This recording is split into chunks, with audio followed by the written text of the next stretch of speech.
10-game NBA DFS slate. Talking this one all the way up the lock, 2+ hours, and you're bringing the Crunch Time crew around 6:25 or so. Andy Means, you got Will, Chief Justice, and Roth, myself, and Bobby Gomes. We're here for the first hour and 20-ish minutes or so.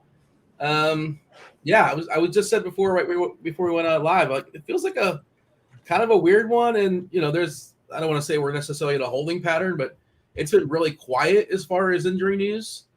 But there's a lot of stuff out there that's kind of up for grabs. We'll see. Stay tuned. D'Angelo Russell currently questionable. We got a midday tag on Kevin Huerter. He's questionable with his ankle. Of course, Steph Curry banged knees last night, so he's questionable. Trae Young, maybe we'll see him back tonight. We'll see. Washington is going to be without both Porzingis and Beal. We may see the return of LaMelo Ball out of nowhere. He got a questionable tag. He hasn't played in a while. And Jalen Brunson's questionable with a foot. We saw there was their social media team tweeted out, I saw this on Twitter, a picture of him, I guess, all the couples, I guess, at some sort of holiday party they had. And he was in a walking boot. So I don't know if that means he's going to play today, or it feels like it's less likely he's going to play, but I don't know.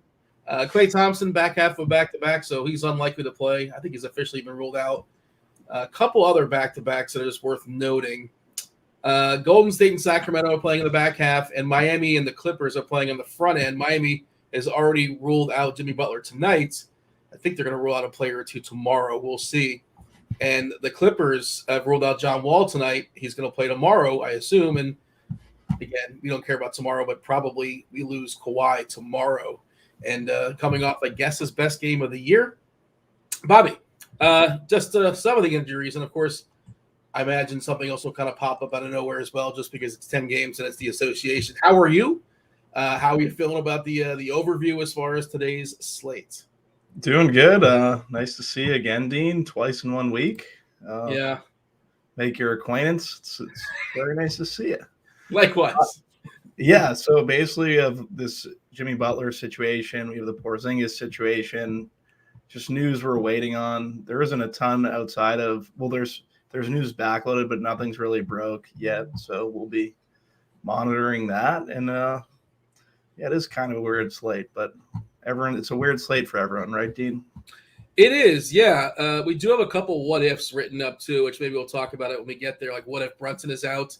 One of the premium things we do is, like, this stuff obviously would get posted after the news breaks once the projection team gets on top of it. But they are proactive. And what if Trae Young happens to be out, and how, like, the values change? And same deal with Brunson. I guess that looks like Randall will get a nice little bump, which wouldn't be surprising.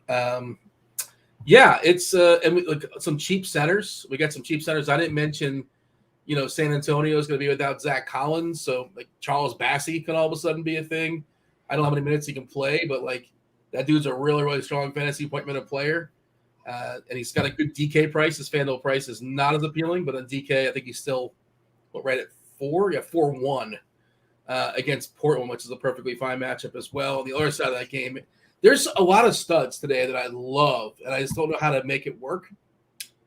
We'll dig through it, but I think Lillard's just going to light up this San Antonio team, right? But if I have one big spend, is it Lillard? I don't know. I like him. He's just pricey. Pascal Siakam is going to light up Sacramento. The absence, they're without OG Anunoby's not playing basketball tonight for Toronto. The rotation is going to be even more condensed. I think Bam Adebayo is like my favorite play of the evening, but there's a lot of cheap centers too. I really like Bam. Well, yeah, I wrote him up for scores and odds and all sorts of angles. But yeah, go ahead. Give your thoughts as far as Bam before we kind of go game by game. Yeah, you're taking out Jimmy.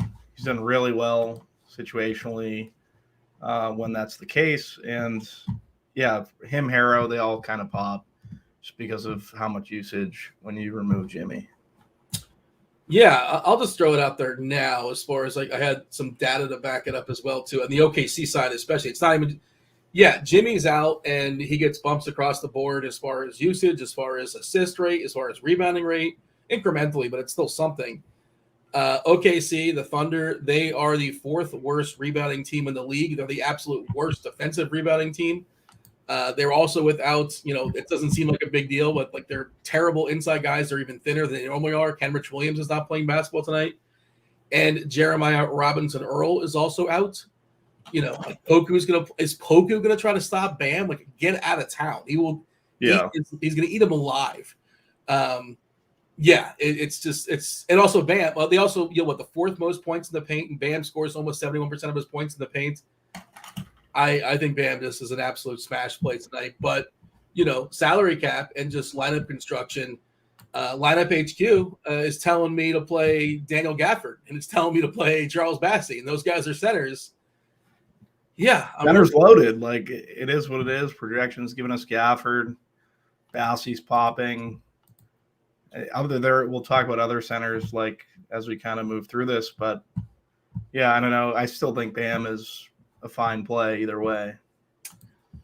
Yeah. Gafford, by the way, speaking of getting eaten alive, like Jokic is going to destroy him and get him in foul trouble immediately. But you never really can just assume foul trouble. But he's also, assuming he gets like 26 minutes or something like that, he's a pretty good fantasy point minute player, and he's priced where, 3.8 on DK. He looks like a really strong play. Also, I think it's possible that Denver just destroys Washington. We'll see. Stay tuned. But last night was weird. I don't know if you played last night, but 5 games. I want to say 4 were blowouts, and then Boston and the Lakers went to overtime, and that's just how that goes sometimes. And you can do all the projections you want in the world, and you can sort of like build lineups under the assumption of blowouts, but that really altered the slate. Did you play last night? Anything? I was in the NHL streets last night. Actually. Really? I didn't know you dabble in those. Yeah, I dabble where I can max, and there was a 333 I could max. I almost shipped both WC and the 333, but didn't work out that way. The Ovechkin narrative last night, hat trick. I did not have any OV, but I had all the Edmonton Oilers, and it was like a hat trick on that line. And the only guy I knew that I had was Connor McDavid. The other guys, I have no idea I didn't know anyone else on my team. Well, Draisaitl, I'm not an NHL savant. Draisaitl, I know. He's like a top 5 player in the league. All those guys are just insane in the same line. The Edmonton team, I just know those 2 are just out of the world. But yeah, Draisaitl, I think, had like 2 or 3 goals and like 2 or 3 assists. I think he had 5 points last night. I have him like keeper. I have an NHL. Hyman was the guy who had a hat trick. Hyman. I don't know who that is. I had no idea who he was. Tim. I know Tim plays some hockey. I think he's in the hockey projection team as well, too. So I had no idea you're on those hockey streets. There you go. You just trust. Last night was like my first. I really like baseball. I think there's some crossover. So yeah, and there's as far as predictability, hockey's more in the baseball world than it is the basketball world, right? Yeah, definitely. All right. Say hello to people hanging out in the chat. What's up, Stan and Mr. Richard and Don Yeezy? Appreciate y'all joining us early. Some people tend to like sprinkle in as the show progresses. The longer we go, the more the audience grows. But they want to show up for Andy. They want Andy's rundown, I suppose, at 6:30. But we give you a lot of context as far as the game by game breakdown too, and whatever. I think we were on the Denny fade the other night. I don't think a lot of people were on that. Which fade? I think we were on fading Denny, right? Or we talked about that he might be a bad play if all that Hawks injury news. Oh, Avdia. I know a lot of other places were jamming Denny. It didn't make a ton of sense. I was not all in on him, but yeah, I know he was popping, but like, yeah, I had some good lineups, and I think I think Porzingis was on my best lineup, and he got. But we acknowledged he was a good play, obviously, but just with the Hawks news, I think. Oh, Kevin Roth on Crunch Time, NBA expert / chief meteorologist Kevin Roth was giving a pitch to fade Denny Avdia, and it worked out. So there you go. Yeah. Michael reminding us. Yeah, I do remember Roth. Roth was like, "Why are we playing this guy?" Roth knows some about basketball, obviously, but yeah. All right, game by game, we're going to break it down in just a second, and whatever we're not talking about, feel free to chime in and let us know. Like, why aren't we talking about so and so? Hey, the very first game of the slate, Detroit and Charlotte. We're not sure about LaMelo. I think we're projecting him in. Like, why would they just give him a questionable out of nowhere unless he was playing? I don't know. My guess is he plays, but I have no clue. Detroit, we know Cunningham's not playing anytime the rest of the season. He's done so. They gave him a season-ending shin surgery, I believe. Gordon Hayward, of course, is still out for Charlotte. Cody Martin. The Charlotte guys have been playing a pile of minutes. But if LaMelo comes back, you're going to have hits as far as the rates on the most appealing Charlotte players in Rozier and in Oubre. And because of all this, like nothing is projecting for the ownership wise, like this game is just like a throwaway game. Detroit, their rotations are a mess. I would just say like it's interesting, who are they starting? Jalen Duran, like this is a good matchup for bigs. The problem is like this is a great slate for centers. It's a great slate for cheap centers, and I have a really hard time arguing like to play Jalen Duran, but this feels like a spot where he can get like 15 rebounds against the Charlotte front line. Yeah. I just don't know if the opportunity cost at center is really worth the risk, right? Yeah. Like I think he's a good, like if you go on the old math play, but like if he gets 28 fantasy points, is that something you absolutely need? Is that very helpful? It's tough with how many good centers we have and the value that could be opening up. If you're playing 150, yeah, sure, take the dart throw. I think he's fine, but outside of that, I'm probably not. Yeah, so we're projecting 22 fantasy points for him at 4.1K, which on some slates that's really usable. On this slate, center only, and we kind of touched on Bassey, we touched on Gafford, who are both projecting better, point per dollar. And like the minutes for Durant, they're not going to give him like 33 or 34. We're projecting 25. I think he's splitting them with the guy they got from Sacramento, Bagley. Yeah, they're basically splitting Bagley, those. Yeah. I don't like this game, and especially if LaMelo comes back.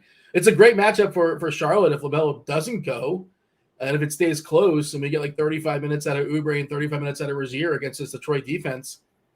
Okay. But as it stands right now, we're projecting ball in, I'm basically throwing this game out. What about yourself? Yeah, I think that's fine. I think you can make a case for one of the bigs, whether it be Mason Plumlee or PJ Washington, just because of how bad Detroit front court is. But outside of that, yeah, I'm probably not going to be touching this game too much. In the chat, they're saying, what about the beef stew? What about Stewart for Detroit? Is he power forward or center only? I would assume he's a power forward, right? What do they have Stewart? Stewart is power forward center. Yeah, like he's fine. It's also a 7:00 game. We know about that. Tying up players at 7:00. It's I'm not going to say you can't play him, but I think on this slate, there's probably so many more players that are more appealing to me. I'm not going to give the sales pitch. If I'm saying you can play Beef Stew, I feel like it's like, you can play him. Sure, why not? I guess we're projecting less than 1% ownership for what it's worth. It's a good matchup, I guess. I think I might rather just playing like PJ Washington on the other side for $100 more. Yeah. I don't hate that. I get Charlotte really doesn't guard the glass either, though. So I guess you could make the case. Yeah. What if Ball doesn't play? Does that all of a sudden get you interested in Rozier? Get you interested yeah, because they're playing so many minutes. But we have him projected like he's going to play, though. So yeah, for me, I'm just not there. But these guys play like a strict rotation, so I have no issue if Ball was out. Just playing because we kind of know the rotation, right? I don't mind getting Rozier. Oubre would become more in play. PJ Washington, obviously, already. I think he's probably my favorite at 5,500. But I wouldn't get too much of it, right? We have news later on. Yeah, that's pretty much where I'm at. There's 3 games at 7:00. The second 7:00 game, we'll talk about Golden State back half of back-to-back, and they are traveling. 235.5 is the total. That's a big boy number. The Pacers are 2.5 point favorites. Is that right? I think so. Yeah, I think so. Okay, that seems weird. Is that suggesting? So are they indicating that Curry isn't going to be in? Is the line kind of indicating that? That's kind of what it feels like. I know this game earlier in the year was like the completely insane game where what's his name got loose for Indiana. Nemhard. Yeah. Like 2 weeks ago. Yeah. What a player he is. Oh, 5,400 tonight. But that was also there was no Turner. There was no Halliburton. There was no Halliburton. He was basically controlling everything. Yeah. Like he was the only one that can like handle the basketball. He's like a 0.7 point per minute guy with Hallie in. So I don't know. At 5'4", what do we have him for minutes? Like we have his minutes. Yeah, he's not a good math play right now. Yeah, he's not a good math play. I think you can make the case in tournaments. The big player that's popping in this game is Jordan Poole. Jordan Poole, 7.8K, and yet he's still popping. I just want to make sure. Yeah, okay, we have Clay out. It's the back half of a back-to-back. This is despite the fact we have Curry projected in. Curry's projected in, and Poole is still projecting really, really well. 7.8K on DK. We have 43 fantasy points, 29% as far as the ownership, which is a pretty big number. Poole is a guy that we played, all the way up the ladder, like 5K, 6K, low sevens. Now he's at 7.8. This isn't like the full, pool party again with Curry still presumably being in. We'll see. He's questionable right now. Legit, did bang knees, went to the locker last night, and then it is a back-to-back. So I think there's a chance he sits for sure. Talk about that as far as Jordan Poole. Are you in on that at 7.8K? If Curry's out, I would definitely have interest. I think Draymond becomes interesting. I think in tournaments, you can make the case for, I don't know, maybe DiVincenzo at 5K if you're playing large field stuff. I like Poole a ton in that scenario where Curry's out. I like Curry if he's in. I know we have him projected out. I think he's interesting if he's in just because of the matchup versus Indiana. Yeah, but I think if Curry were to sit, Jordan Poole gets an immediate boost. Just pulled up scores and odds. This got my curiosity. Yeah, so the Pacers apparently were opening as 1.5-point dogs. Sometimes it's just pulls from from last night. I'm not sure how early when it's pulling this, but it's just worth noting that this line has shifted 3.5 points. Pacers plus 1.5. The Pacers -2. Some players don't move the needle. I think Steph Curry would legitimately move the needle if he was out, right? So maybe that's a suggestion. Steph's not playing tonight, or maybe there's some speculation that people are just trying to. It seems like it's. I don't know. It seems as if they don't expect him to play. It's a little fishy. If Steph plays, I would bet Golden State +2. If you can guarantee me the line's 2 and Steph's in, and nothing else goofy is happening in Golden State. I know they're without Clay.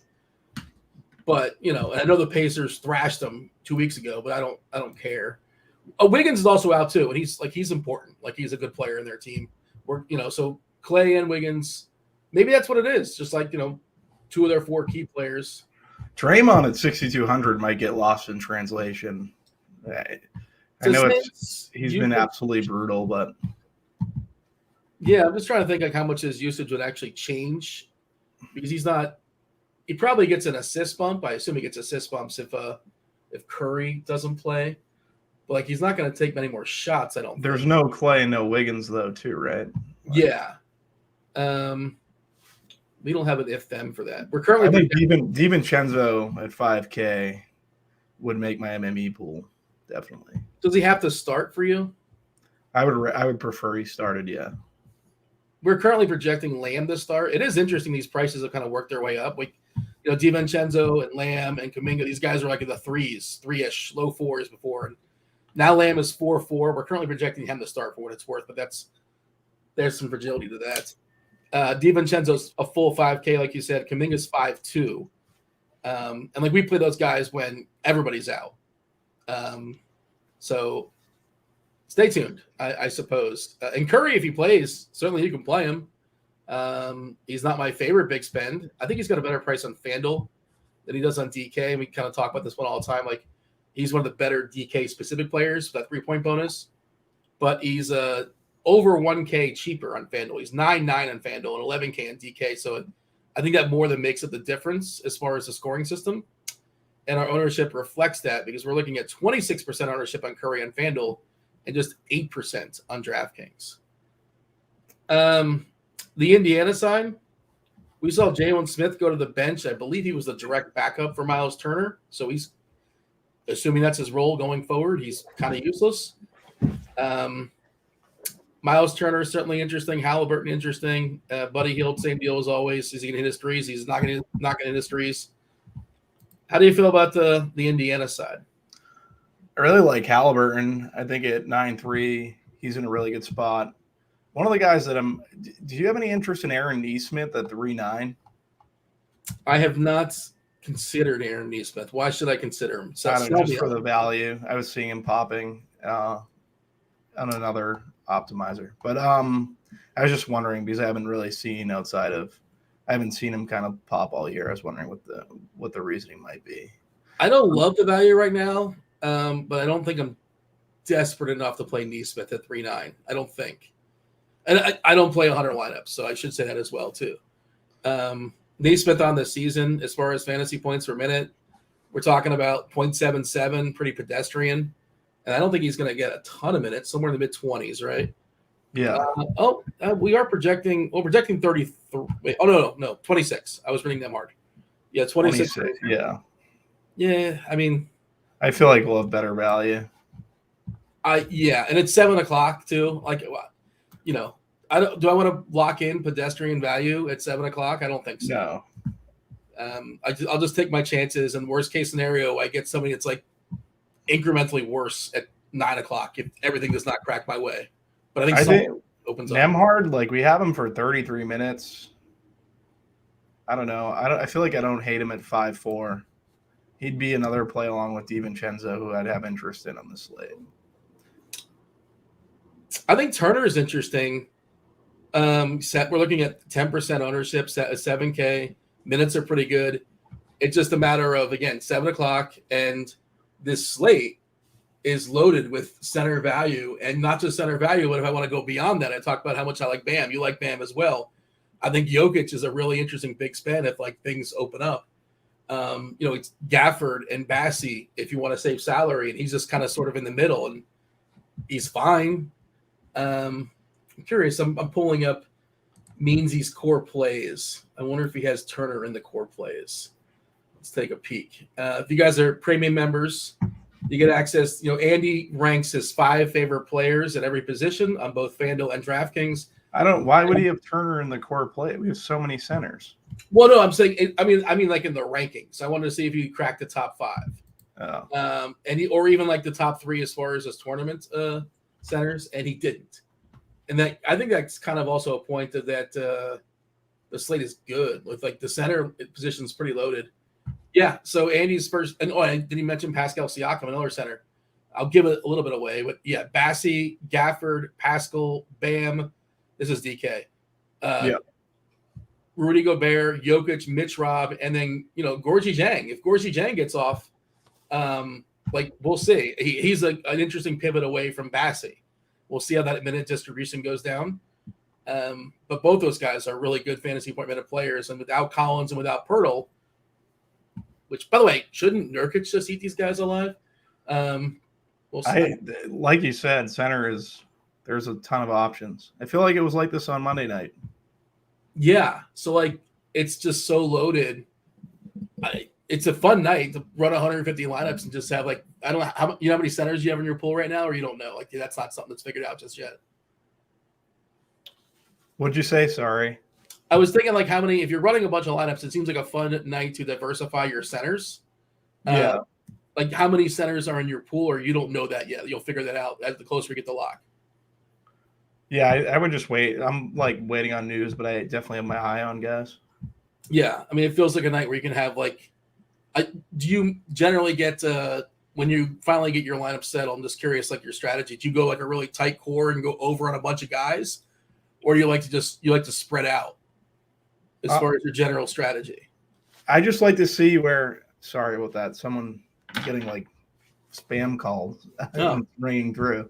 I basically, for me, I just see where kind of the exposure is going to certain guys, and then I don't know, I make my decisions that way based on matchups. I'm not really trying to lock guys in unless I really I understand having a core and stuff, but I also think being too condensed leaves you it doesn't give you as much flexibility. In NBA, you kind of need it at times. I'm only playing 10 lineups tonight for what it's worth. Oh, okay. All right. Yeah. All right. Is that typical, or it depends on the night and whatever? There's also. I don't know. I was thinking. Last week I was pretty close twice to doing very, very well on 150 max. I just haven't played more single entry stuff in NBA as much recently. I wanted to kind of see. I don't know. I'm playing like the same. I'm playing more money than what I would usually play, but I don't know. It is what it less is. lineups. Are you hand building? No, using an optimizer. Okay. Even 10. I'll build 10 teams and then just throw them in everything. Yeah. Okay. Just curious. Yeah. I'm always curious how people attack. Like, there's so many different ways to do it, and I'll use optimizers in different ways. Like I'll say I like these 3 players and what kind of lineups do I get around these 3 players, and I'll just kind of look at it, and then they'll tinker with that beyond. So I kind of, but I just don't run 150 or 100, and every once in a while I'll feel frisky and I'll do it, but for the most part that's just not my lane. It is a fun game. It's just like I want to ship something here soon. Are you due? I'm being impatient. Yeah, no, I think I'm due. Yeah, definitely. Yeah, I mean, it's every day. You should always feel due, right? It's a tough game, man. It's 150 tough. max is like, oof, it's a long battle. The field is so much sharper now too. Like I'm sure a lot of people have talked about this, obviously, but just looking at like even like news that breaks like at 7:30, 8 o'clock. There was something that happened recently. I can't remember who it was. That like and it was like 20 minutes before their game started, and all of a sudden so and so was surprised at the start, and they're like 30% owned. It's like, man, everybody's on top of this. Nobody's leaving the house. You're not getting. There's no edge in late swap or late news anymore. Like everybody should be doing it, and like, but still, like more people are doing it now than ever. Yeah. So it's the whatever that edge was, it's still an edge, but it's closing for sure. Yeah. All right. Atlanta. Anything else as far as Golden State, Indiana? Anything you want to stress as far as that game? No. I think we kind of covered the majority. Halliburton, I like. Yeah. I like him too. It's just I don't know, if I have a list of my favorite big spends, where does he fall on that list? I would say like Nembhard at 5,400. If he's not going to be played, he would be making my one. He's going to make my pool regardless, I think. Yeah, and all right, fair enough. It's a GPP play. I get it. It's not a math play. No, hey man, I like it.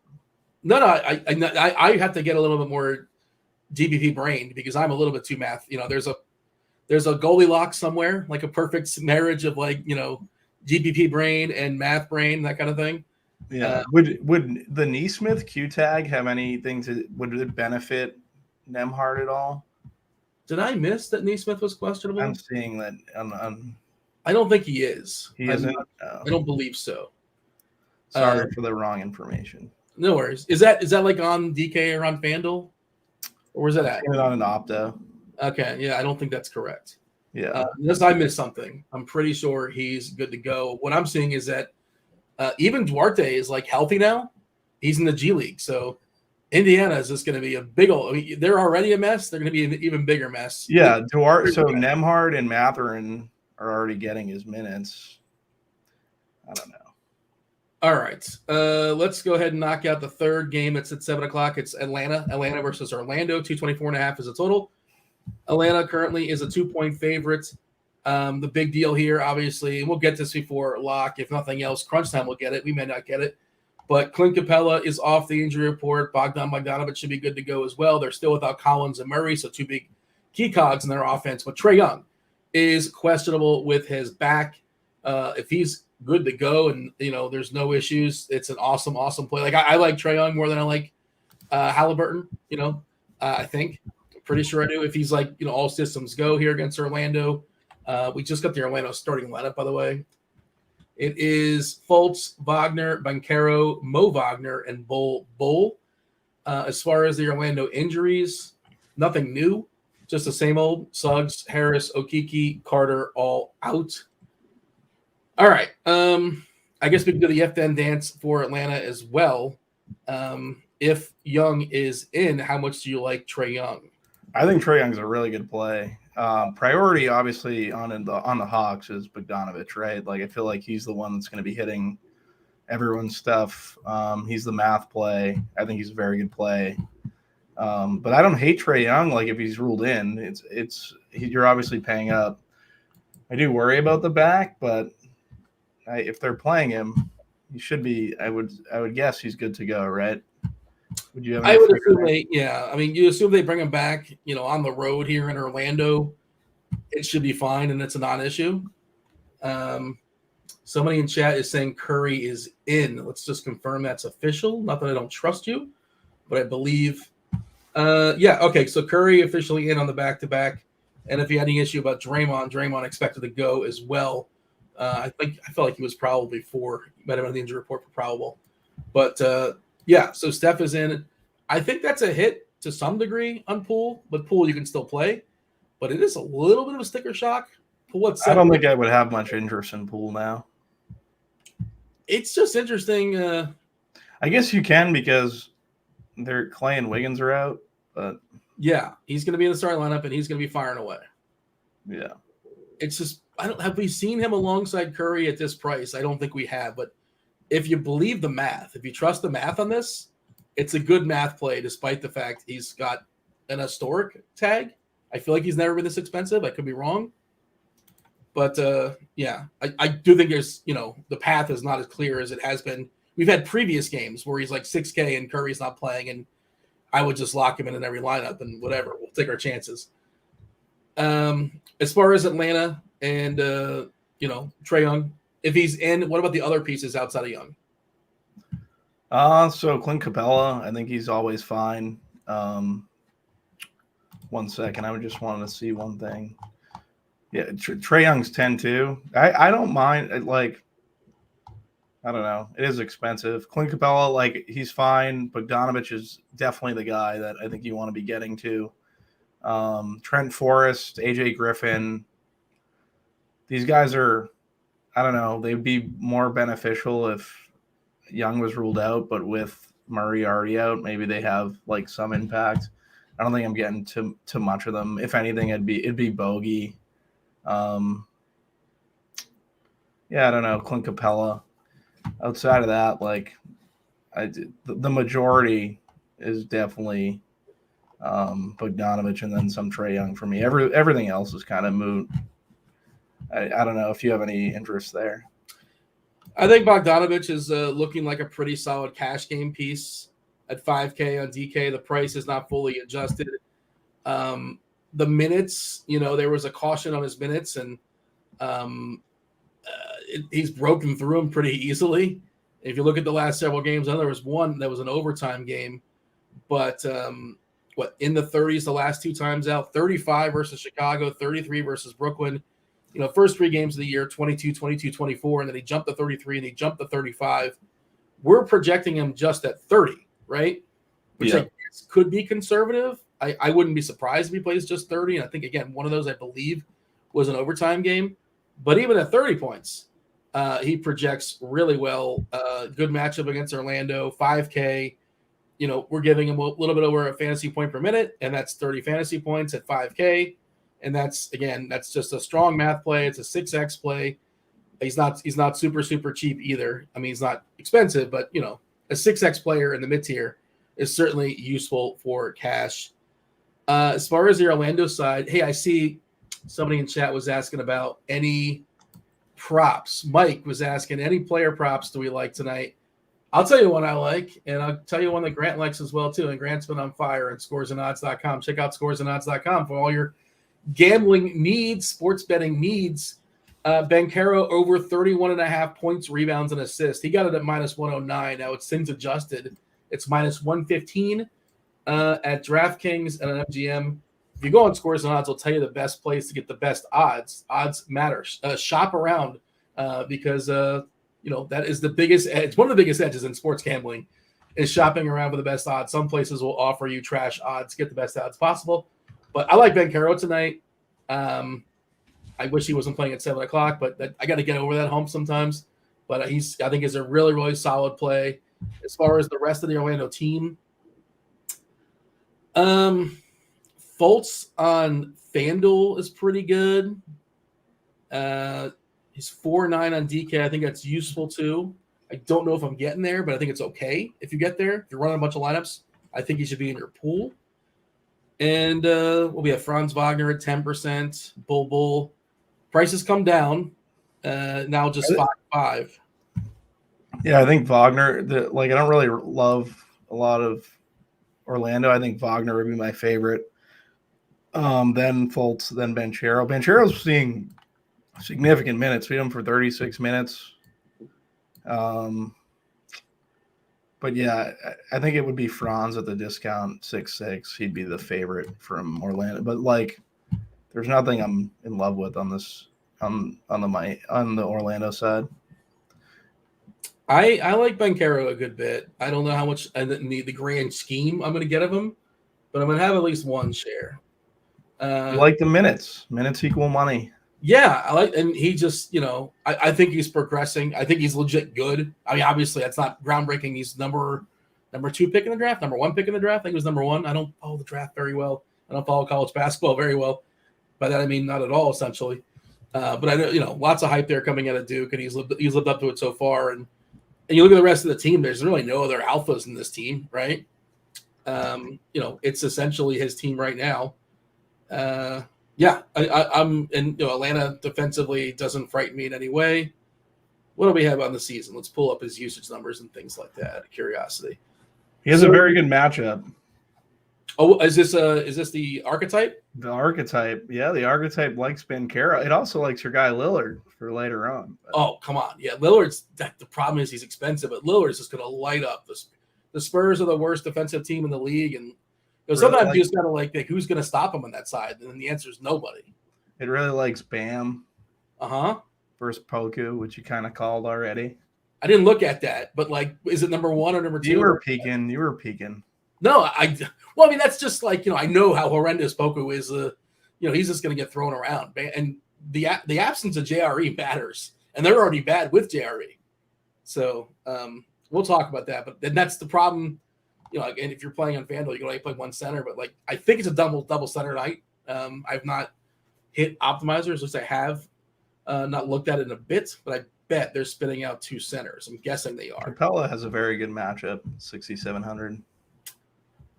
6.2 on FanDuel, even better. Someone accused you of stealing content. From who? Who did I steal content from? Derek Ringering. I don't know. From RotoGrinders, I'm repackaged. I mean, if I'm gonna, steal content, I mean, I would give the shot. If I'm gonna give credit to anybody, and I would give credit when I can, I would say, hey, check out. I'm a company guy. Check out the content on RotoGrinders. But now I'm gonna pull up the defense versus archetype stuff. I do look at it, and sometimes like to confirm things. I wonder how bad the Levine matchup is versus Grimes, because Grimes has been awesome this year so far. Just off the top of my head, I'm curious when we get there. Take a peek if you're on. At most 1 on those Bulls, right? You're talking like Levine and DeRozan. We're getting ahead of ourselves, yeah, but yeah. I mean, it could be an interesting little game stack if Brunson's out. I'm curious how it's going to – I wonder what's going to happen if Brunson steps out because Randall's going to get heightened. Barrett, I never really like playing him. I don't think he's good, but he's fantasy good. He's useful in fantasy. That's all we really care about. Yeah. Would quickly jump in the starting lineup if Brunson was out? That's interesting. I think he could, yeah. He probably closes, assuming he's just playing all right. The update, I guess, is Young is a game time decision. Yeah, the update is no update. Yeah, it's kind of worthless. Great. Thanks for the help, guys. And we know it's happened. And there's a history of McMillan and Trae Young and miscommunication, and some things have happened. And they don't seem to like each other, and Young would not elaborate. Trae Young just seems like a brat. Allegedly, someone else had that take the other day. I forget. I don't know. Allegedly, he got the other coach fired too, the one before him. Yeah, what's going on? I don't know. He has everything on a silver platter. It's a players' league, though, man. If you want to cater to Lloyd or Trae Young, right? Like that's just how it goes. It man. is a players' league, yeah, but More so than any other sport, like can one player completely turn around your franchise? Like that's just how it goes. that's why everyone's taking for that English guy. Who's the guy that everyone likes? The Frenchman, The French guy, yeah. Yeah. Speaking of the French, congrats to France. Mbappe versus Messi in the finals. It's you know what time that's going to be on during our football show. I believe it's on like 9 a.m. Oh, really? Great. Yeah. So they might be an OT extra time, I guess. PKs. It'll come down to PKs. Yeah, you've been watching. I feel like we talked about this as far as the World Cup, right? You've been dabbling. I've been paying attention. When I was a kid, I live in like an Italian neighborhood. Italy was like in the final in like 1994. Roberto Baggio. Yeah, he was my favorite player. He hit the crossbar. He cried. I was upset. Yeah. Baggio was awesome back in the day. Yeah, great hair. Soccer players, as a general rule, have good hair. I don't know how that works, but they tend to. All right, we're getting sidetracked now. Anything else we should say as far as Atlanta and Orlando? Stay tuned for Trey. I like that you're kind of the numbers, the math play with Banchero. I think you're kind of onto something. I wasn't with it, but now I'm starting to like it. Bogdanovich looks like a really, really solid play. Just play Bogdanovich. And he would improve if Young is out. You don't need Young to be out. I mean, Trent Forrest is not 3K anymore. So, like, even if he plays, maybe if Young's out, whatever. Griffin and Forrest and Hunter would get bumps. I'm not sure if they would get big enough bumps to matter. Now that their prices have adjusted, we shall move on. New York. And this is another, we don't know. New York and Chicago, 225 is the total. Chicago is a 4-point favorite here. Talked about Brunson being in that walking boot. He's currently questionable with his foot. Obi Toppin is out with a knee. Chicago, Dosunmu, he's got a pelvic issue, so he's questionable. And Alex Caruso expected to play with his back. I believe it was Kobe White, I think, got loose the other day in the absence of Dosunmu. Stay tuned on that. He's got to score, otherwise he's basically useless. Grimes is like one of those defenders I tend to not be frightened about like matchups and stuff, but he's just been really, really good defensively. I assume that's why he's on the court and plays a good bit, although I don't think he closes most of the time. You mentioned you liked one bull and one only as far as a rule. I think he should be, if this game becomes chalky, I think he should be trying to get to a DeRozan or a Vooch, definitely.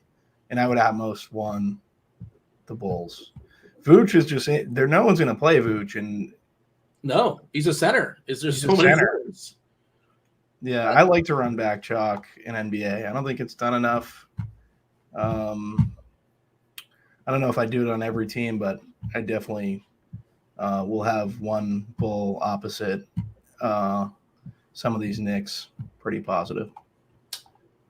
All right, let's go ahead and pull up the ownership stuff. Let's see what we have here. It's popping in this game. And again, this thing is fluid depending on news, but just LaVine at 21% is a pretty big number. Fair price. It's 7.4K on DK.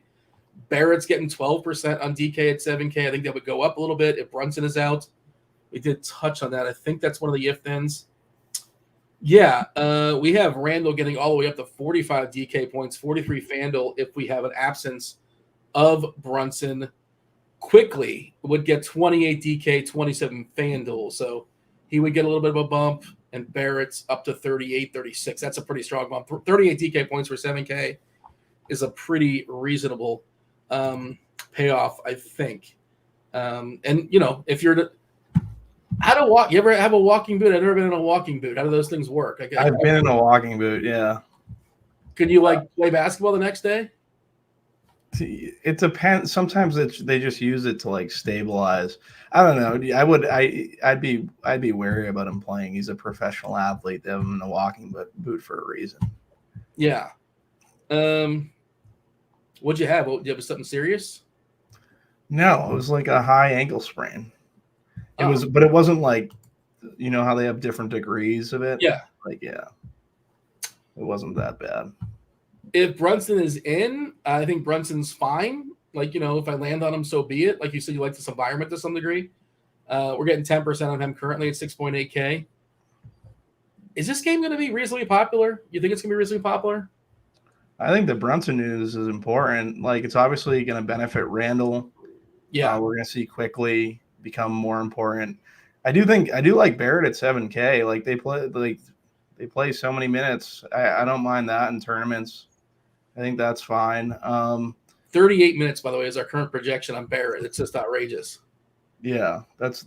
I think that's a really good tournament play. If he kind of gets, he'll definitely hit more stuff if we get the Brunson news. He can't play 4 minutes. Well, I don't say can't, but it's hard to project him for 39. Yeah. But like he would get a little bit more usage shuffled his way, I think. He's not afraid to shoot too. Correct. Volume shooter, which is a nice way of saying he's not. He's got. He's a Hun. Yeah. We like that for DFS. Yeah, there's no negatives. Back in the day, many, many years ago, there was a site called Draft Street where it would hit you with negative 0.5 for every missed shot, and he would have been a tilt fest. I remember hearing about Draft Street when it first launched. I think they were out of Massachusetts. I know DraftKings bought them out, so maybe that's the case. They might have known each other because that's where DK is based. I don't know. Yeah, I think that was the case. Yeah. Thankfully, that you don't have to deal with missed shots, whatever. No big deal. Who cares? What about Mitch Rob? Would he just be pulled away from the basket with Vooch? A little bit, but like the other thing is, my first thought is again, there's so many centers. Like, what is Mitch Rob? Yeah, that's a good point. Like, he can get 10 points and 15 boards and I guess 4 or 5 stocks. Like, he can do something like that. I guess that's fine. That's usable, but is he going to separate himself? Is sort of my thought on that. We don't love him. Like, ownership wise, it's 2%, and we're giving him 26 minutes. And I think there is a ceiling that goes beyond that if things crack his way. We're giving Hartenstein 20. We've seen before where Hartenstein kind of sort of goes away, and you never really know what Tibbs is going to do. Is the center is the trickiest part to figure out. Or Randall can play some center minutes. Caruso is super cheap at 3.6. On the bull side, I don't know if he'd make maybe in 150. Just throwing that out there. How low is his fantasy points per minute this season? I feel like it's really bad. It's pretty low, yeah. And he's a good defensive player. He's scrappy and all those adjectives, but is he? It's a good way to say he's an average basketball player. Well, I think he's actually more useful for the team to win than DFS to win. I think. What is he this year as far as fantasy points per minute? 0.73 on DK, his usage is 10%. Like, he's just not shooting obviously a ton.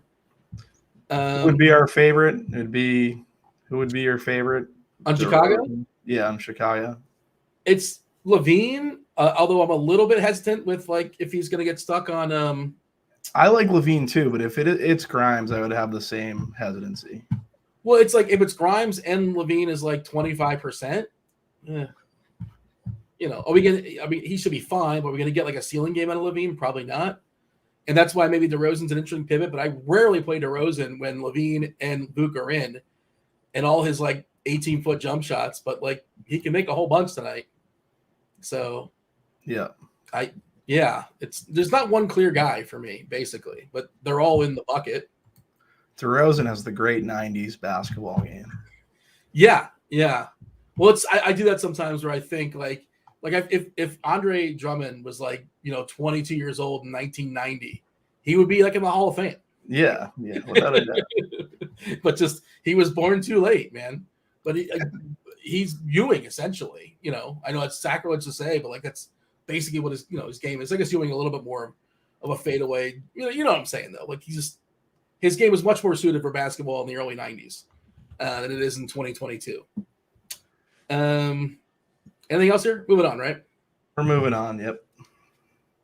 Dosunmu was just ruled out, by the way. So I wonder what our projection team's going to do with that. Do we think Kobe White's going to grab some extra minutes? Like he's still, Caruso is going to start anyway, most likely. They still have Dragic. They have other pieces, but maybe a flyer on White? Maybe. Maybe, yeah. I don't hate it. All right. White and Quickly are kind of sort of like similar players. Quickly's a little better, I think, but similar guys that just kind of come off the bench. You need them to start chucking pretty quickly. Didn't mean to do it that way. It just sort of worked out that I'm talking about Emmanuel Quickly. And if Brunson doesn't go, I think Quickly is pretty interesting. Who would start if not him? Like they would start. You know who's going to play some for New York tonight? I'm not saying to play him in DFS. But there's no way like Rose doesn't get dusted off here, right? Derrick Rose back. I think he's going to play a little bit. I'm not playing him. I think he plays a little bit. Yeah. I can't. But like maybe Brunson just is like, oh, I'll step aside and let Rose do his thing to some degree. Just a thought. Or maybe just I can see it. All right. Let's move on. Let's talk about we got Sacramento and Toronto. What was the other one? Oh, Gordon Hayward out today, but could play Friday. Interesting. Does that mean we're going to get a note on LaMelo Ball now? Because the same person probably would have that answer with Gordon Hayward. Juancho Hernan-Gomez is available. All right. It's exciting stuff.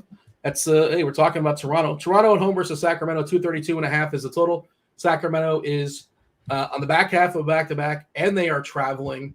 As far as their body parts, we have let's see. Sacramento is Kevin Huerter is the only guy that's questionable tonight. He's got that ankle. And Toronto is healthy with the exception of OG Anunoby and Otto Porter as well as Precious Achiuwa. Starting lineup projection for Toronto is FVV, Gary Trent, Scotty Barnes, Siakam, Koloko. Pretty thin as far as their bench. This is one of those sneaky, again, it's 10 games, so I don't know how you get there, but it could be one of those Boucher nights. I think there's multiple routes. So Toronto's just kind of like beating Sacramento up. He can mop up, and also he can be the guy that sort of sneaks in once Koloko gets kicked out of the lineup. I don't know how I get there. That's when I was like, it's hard to justify math-wise, but I think Boucher is kind of sort of somewhat interesting for large field tournaments. For just like good straight plays, Pascal Siakam looks like a really, really good big spend, and Gary Trent looks like a really, really solid player in the mid-tier. He's certainly let us down plenty this year. But, he's 5.7K, huge ownership on Gary Trent, which how do you handle that? A guy that he basically gets there by scoring. And if he's not scoring, he's in a lot of trouble. I can find myself being around the field on Trent. I don't know if I'm going to play him at 2X. Like I said, I'm only playing 10 teams. So I don't know. Honestly, I could end up just not even having him on in my pool. I have him in my pool, but I don't know how much I'm going to get. I like Fred VanVleet. I like Barnes. I like Siakam. They're ruling out OG. These guys already play a ton of minutes. They're all in play. Trent's in play as well. They make a lot of sense in the slate. If I had to rank them, I'd say Siakam, VanVleet, Barnes, and then Trent. If Trent's the chalkiest, he'd probably be. The others would take priority for me.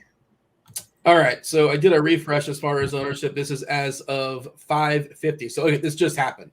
I was wondering why this stuff all changed on me, but we have FEV, Freddie VanVleet at 25% on DK, Trent at 21%, Pascal at 10. Pascal's a really, really strong play. It's just hard to justify 10.5K. I wouldn't say hard to justify, but just salary cap issues make it a little bit trickier. Barnes is at 7%. What's Boucher? Boucher at 1%. Man, I think he's really interesting at 1%. All the way up 3 or 4 or 5%. I think he's really interesting. I don't know if how many minutes do you think he plays? Well, we got him projected for 24, but I think there's some fluidity to it. There's more fluidity to Boucher minutes than most players. As far as the potential floor and the potential ceiling. Juancho being ruled in doesn't help him, I would say, but it doesn't mean he can't outplay Juancho. Yeah. If Juancho was out, then Boucher would be really interesting. We're projecting 15 minutes for Juancho for what it's worth. But they're, Koloko, we're giving him 15 minutes. Thad Young, 16. Birch at 11. But this stuff can go different ways. I just think he's an interesting tournament play. If I was running 150, I'd probably have 5% Boucher. Maybe I'll get him one of my lineups. I'm not sure. We'll see. Stay tuned. Sacramento on the back half didn't look good last night against Philly. We got Fox coming back from his injury, or he was just playing through it. They gave him some rest. Last night, he didn't look good. The whole team didn't look very good against Philly. The price is reasonable. Herter is questionable. If he doesn't go, I guess Terrence Davis or Monk would get bumps. I don't know if they would get big enough bumps to matter. I believe Monk has not started a game all season. So he'd probably be like the sixth man, and maybe they start Davis. Not sure. There's Davion Mitchell as well. So they have plenty of depth. Thoughts there as far as the Kings? It would probably be Sabonis and Keegan Murray for his the fact that he's 4'6", but it'd be more of a larger field tournament play. Taking a peek at the chat. I've been all over the place. I've ignored y'all. My apologies. Hey, hit that like button, subscribe, and turn on those notifications. We appreciate all that. Hit all the things, hit all the buttons. Does not take much of an effort. Hit your question in chat. Noel or Barton for DraftKings tournaments? We're not there just yet, but yeah, Barton is an interesting one because he looked good the other night. He did. He's also a guy that he's willing to take over the offense and happy to take over the offense. They're without Porzingis. They're without. Kuzma's going to be the guy that he's just the most expensive. He's where the usage goes, but also it's a first blood revenge game for Will Barton. I believe the exit there was not fabulous. I think Denver just wanted to get rid of him. I think, if I remember correctly. Noel can become really interesting if D'Lo is out. If Russell doesn't play basketball tonight, he's questionable right now. I think both those guys are pretty interesting, but Barton, I think, would kind of mop up if that game gets out of hand to some degree. Maybe not a full mop up, but a mostly mop up. And he would just, he would have a good time out there down 20, I think. And they're pretty thin as well. I don't know. They're both interesting, Jason. You have a thought as far as Noel versus Barton? We don't have the full news. If Russell was out, I'd definitely want some Noel.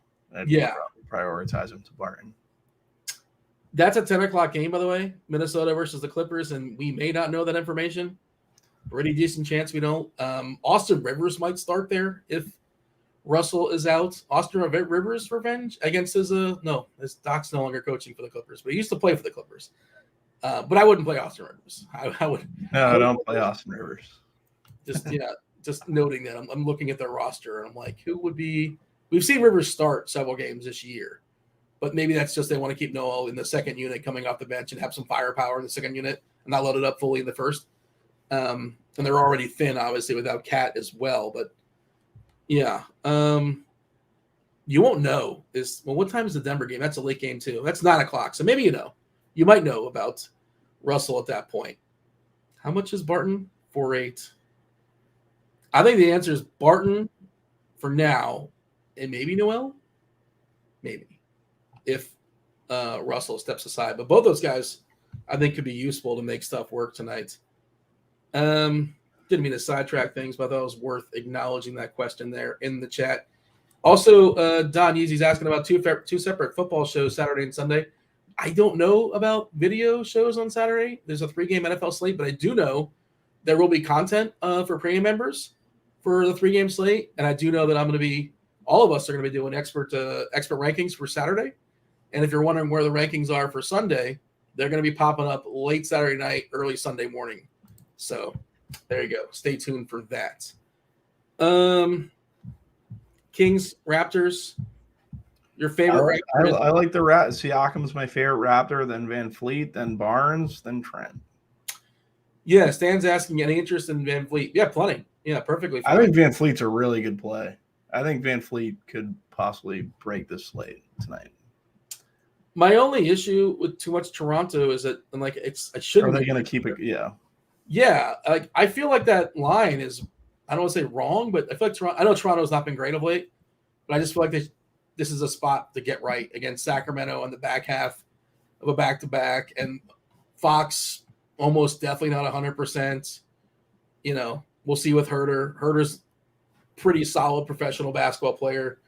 They can replace him pretty easily, but it feels like a spot where Toronto just might hit him by 15 or 20. I wonder if your Boucher play is there ends up being a very strong route by the end of the night. He could be interesting, and he'll mop up. I'm trying to think who would. I'm definitely playing some Boucher. Would Thad mop? I don't know. Hernan Gomez would. Banton would. Flynn would. But like he should be fine, fine either way. He's not a great math play, but he's probably not going to crush you. But we know, look, he has interesting ceilings, and sometimes, it's not the cleanest route, and he still finds a way to get there. I kind of like the call a lot. Gonna play at least one Boucher in a lineup. All right, we gotta pick up the pace here a little bit. Didn't really didn't know how many games. This wasn't pacing it out well. Miami versus OKC, 223 is the total. They are 2-point favorites the front half of a back-to-back against the Thunder. Butler is ruled out tonight. Everybody else should be good to go. Gabe Vincent out, doesn't really matter. OKC without Kenrich Williams and JRE. We've talked about it several times in the show, how much we love Bam Adebayo. Love Bam. Feel free to elaborate on that. What about the rest of the players wearing Heat jerseys? Yeah, Bam, great matchup. Dean hit it off the top of the show. He's getting Poku. Seems like a really good spot. He'd be my favorite. Tyler Herro is going to see a significant usage increase. He'd be my second favorite. It's going to be tight between the two of them. Lowry is going to pop for a lot of people. I don't know if I'm going to play Lowry. If I was playing 150, I'd definitely have some Lowry, but he might be a guy that I kind of cut bait with. Think I would definitely prefer Bam and Hero. Do you have any thoughts on that? I'll just say this. There was kind of an implication, not a hint, and it seems to make sense, that Jimmy's going to be back tomorrow, and Miami's probably going to rest somebody tomorrow. And it might be Lowry, so maybe they let Lowry go like 36, 37, 38 minutes tonight and let him chill tomorrow. Or Hero, same deal. Just throwing that thought out there. I think Lowry's a very good play. He's the one that I only have so many teams, right? So yeah. Jalen Williams on the OKC side looks pretty good, which I never play anybody in OKC outside of like SGA. Occasionally I'll get a pinch of Giddy. Don't mind him. Pretty good price. The minutes seem pretty solid as they can be for OKC. Just thinking of the other bigs, and they do have Baisley and they have like Muscala, but I think we're projecting like 30 minutes or so for Williams, which is that's a healthy projection for anybody on the Thunder, right?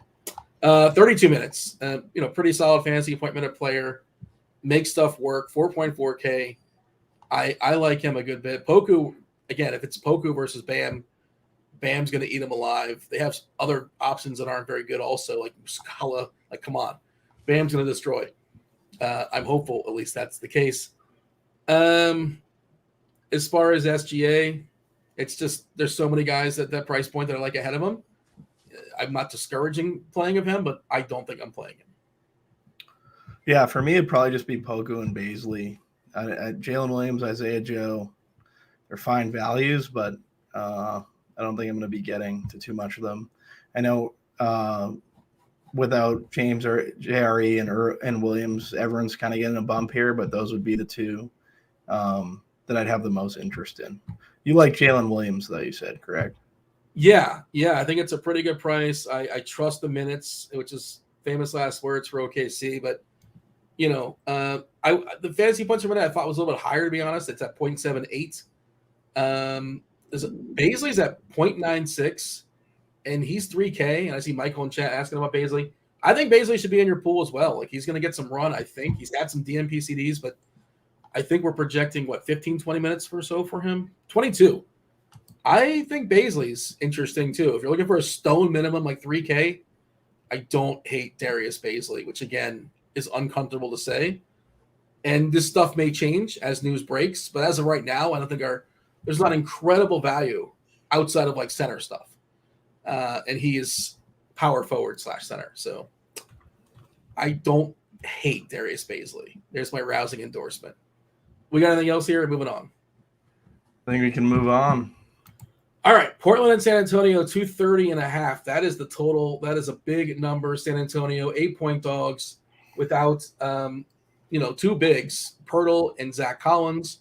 We are currently projecting Charles Bassey to draw the start, which makes him pop in the optimals. Portland is without just Nasir Little. Otherwise, they are fully healthy. I don't think we've seen Gary Payton all season long.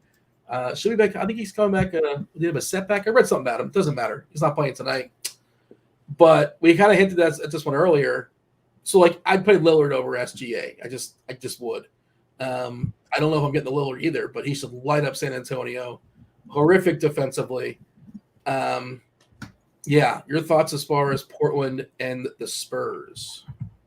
Yeah, so those three, like Bassie and Gorgie Dang, I think are two guys that I'm going to have a lot of interest in.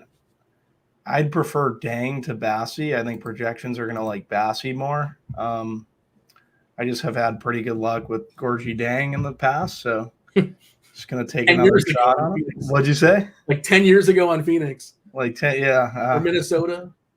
I don't know. The last time, I think he did pretty well his last time out, right? If I'm not mistaken. He's had some moments. Yeah. Am I seeing this right? Are we only giving him 4 minutes? That seems. No, that's incorrect. Did I see? It says 4 minutes, and I think that's a little low. I'm not on the projection team, but I think there's a chance he starts. I think so too. Yeah. So yeah, I don't. We're giving 24 to Bassie, and we're giving 4 to Gorgie, 20 to Roby. KBD's back, so they have a little bit more. He's not like a 5, but he's a bigger guy.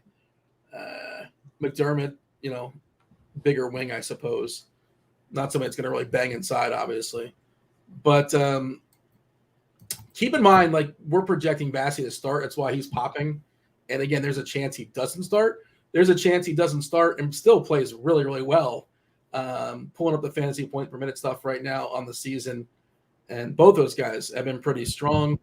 Bassie this year, 1.22 on FanDuel, 1.16 on DK. Good block guy. That's why the FanDuel one pops a little bit more. Dang, I don't have in front of me because we did not list. He's not even listed on the grind out. I think it's going to update. Yeah, I think that should be a little bit higher as far as his projection. How about beyond that? I don't really think I'm getting to Keldon Johnson or Vassell. There's not much outside of that on the San Antonio side. I don't want to play too many I already feel like I'm playing too many San Antonio guys playing Bassie and Dang. I don't know if I want to play any more. Don't play them together, I would say. I would guess they haven't played a minute together all season. I would not play them together either. Dang would be the one that I'd be. I think Dang's going to outperform Bassie. He's 3K, Stone Min. He's 3K too. So you're saying there's 1,100 in savings, and you're probably saving some ownership. What do you need, right? So in the vacuum, what do you need? If I told you he's getting 22 points, no more, no less, do you play him or do you not play him? That's not good, right? Or is that good enough? I want more. I think you need more than that. We always want more, right? I would definitely want more than 22. Yeah, Matthew in chat's talking about Roby getting the center minutes too, which he's not like a center, but he can play center, right? He can play center, yeah. So I think that's what our projection team is on, by the way. Yeah, let's count these minutes. That's what our projection team's doing. We're getting 20, if I'm reading this right, 24 to Bassie, 20 to Roby, and 4 to Dang. But again, this stuff can change. So okay, I can hear what they're doing. That makes if they're giving minutes that way, maybe Dang's not as good of a play. I still think he's going to see more than 4 minutes. What's the most minutes he's played this season? Because he's not young. No, he's not. The most minutes he's played. Let's see. I'm trying to see. He played 21 a few games back. That's the most. He's played 21 minutes. 13 last game in a revenge game versus Phoenix. Yeah, I don't know. Maybe we're trying to tell ourselves a story on him and it's just not happening. But again, he might start and it wouldn't be shocking. Yeah. I think he's going to play more than 4 minutes. I would take the over on 4. Yeah. But does he play enough meaningful minutes to matter? Not sure. And again, opportunity cost today at center is pretty strong. He's possibly the third worst center on his team. It's true. Bassie has been point per minute. He's done very well. He is 4-1. I'm definitely playing Bassie. I don't know. I think Dang's a good play. I think he'll see more minutes than what we have currently projected. Isaiah Roby is 3-3 on DK, so if he plays, we have him for 20 minutes. Yeah. I think I just prefer Bassey in that instance. But then again, I don't know. Dang is probably what do we have for Dang? Like 21. I'm seeing Dang pop at a couple other spots, so yeah, and that's just like projections. Some you got to make a call, right? And like there's some fragility to it. Yeah. And again, I was talking about Meansy's core plays, and he's ambitious when he gives the GPP stuff, right? He gives like his favorite plays, like point per dollar, that kind of stuff. But he did list Gorgie Dang as his third favorite, like GPP. Yeah, I read that earlier this morning too. Yeah, and it's like it's he could play 4 minutes, he could play 22 minutes. I feel like it's safe to say one of those guys can be really useful tonight. one of those three. Bassey probably the most likely to be useful. Bassey's the one that everyone's going to go to, definitely. Yes. We have, I think, 3 games left. This is a catch-me-up game, I think, which is weird, but it just is. Cleveland and Dallas, 216 is the total. That's a low number because these two teams play really, really slow basketball. If I pull up the pace, they are bottom 2 in the NBA, Cavs and Dallas. They're 30 and 29 as far as pace. And then Cleveland's not just super, super slow. They're also the second best defensive team in basketball. We say Luka Doncic is matchup proof, but, tonight, is he going to put up 80? If he does, I'm buried probably. Now, I say that, and if crazy value opens up, then maybe. But where we're at right now is like no chance. I don't like this game. It's a good basketball game, I suppose, but for our perspective, for our purposes, I don't think I'm acknowledging its existence. Tell me otherwise. Yeah, I'm with you. I don't think we have the value to get to Luka tonight, especially at that tag. We did on Monday. I don't think that's going to be the case tonight. And there's really nothing outside. Like Luka would be the only one who I'd play in tournaments, but I just don't see it. And then on the other side, they have a full squad, right? Like so. I don't know. Dallas you're talking about? Yeah, Dallas. No, Cleveland has a full squad. Like, why are we playing teams with a full squad on a 10-game slate? Everybody's back. The only one that's slowest pace game, the slowest possible matchup they could probably end up in. Yeah, Dean Wade is still not available. But yeah, we have Love back, Allen and Mobley and Garland and Mitchell. They're all good to go. Like they're good players, but just doesn't make a lot of sense to play them tonight. It's a catch me up game. Yeah, I got nothing. I'm not gonna always play Luka, but yeah, I'm never gonna tell someone you can't play Luka Doncic, and if he lands in a lineup you like, by all means, have a good time. But I don't think I'm playing him. Trae Young officially in. So that's I like Trae. Like I think Trae, Capella, and Bogey probably. Do you think Trae gives a knock to Bogey at all? Like as we're seeing him at a massive chalk number. Do you think he could hurt him in any way? I think it just would have made Bogey that much more popular, but like he projects well with Young out there. Yeah, you're playing Bogdanovic either way. You mentioned, would you play 3 Hawks in one lineup? I don't think I would. I don't think I would unless like what's the total in that game? Like 224.5. Atlanta's a 2-point favorite. And like I feel like you'd probably run it back with like Bancaro or a Fultz. I guess you could if you want to stack the first game, but you're leaving yourself you don't leave yourself a ton of late swap equity in that instance, and it could be something that's valuable on this slate. Jalen Brunson won't have a minutes limit if he plays tonight. Well, that's fun. So he's obviously playing then, right? It's just a weird thing to say. I don't know what the context. If he's not going to have a minutes limit if he plays, then he's not. There's nothing to really. I don't know, man. I don't understand that. What's the injury with Brunson? A foot? Yeah, he had the walking. Yeah. Denver at home versus Washington. 223 is the total. Denver is an 11-point favorite. It's a big number. Hachimura is still out. Of course, Beal and Porzingis being out matters. Monte Morris is that groin. He's available tonight. They are pretty thin. We've seen the minutes get really, really tight as far as the Washington rotations. I think Barton's a really fun play. He's going to get some run either way, and he's going to be ambitious. He's going to shoot if nothing else. And I think there's a path for him to, even if this game gets ugly, to stick around for the most part. I think Jokic destroys Gafford, but again, he's expensive. And center, there's a lot of good stops along the way to get to Jokic, right? There's so many good stops along the way. Like he's got to put up 70 to really justify. I like that. There's a lot of good stops along the way. That's a good way to describe the situation. If it's a bus, right? You're taking the bus, like, one of the stops is on the other side of this game. It's an early stop. It's a Gafford. We're expecting Gafford to draw the start. He's super handsy, and he will bite on any sort of pump fakes. And people are going to be playing a lot of Gafford tonight, I would imagine. They're going to be tilting their faces off when Gafford gets 2 fouls in the first 4 minutes. Jokic is, so crafty. He's so good at drawing fouls. Like, you just can't assume this stuff's going to happen. But I really, like, if I could bet on foul trouble, I think Gafford's the 1-1 tonight. Gafford will bust, and Denny will have the ceiling game that everyone was hoping for on Monday. And Taj Gibson will be the center for the rest of the way. Your thoughts as far as Washington and Denver? I like Gafford. I think he's a really good play. I do think you have to worry about him as chalk because, like Dean says, he gets a little handsy. I don't mind Denny Abade. I like the Will Barton call. I think there could be some vengefulness on the part of Will Barton towards Denver.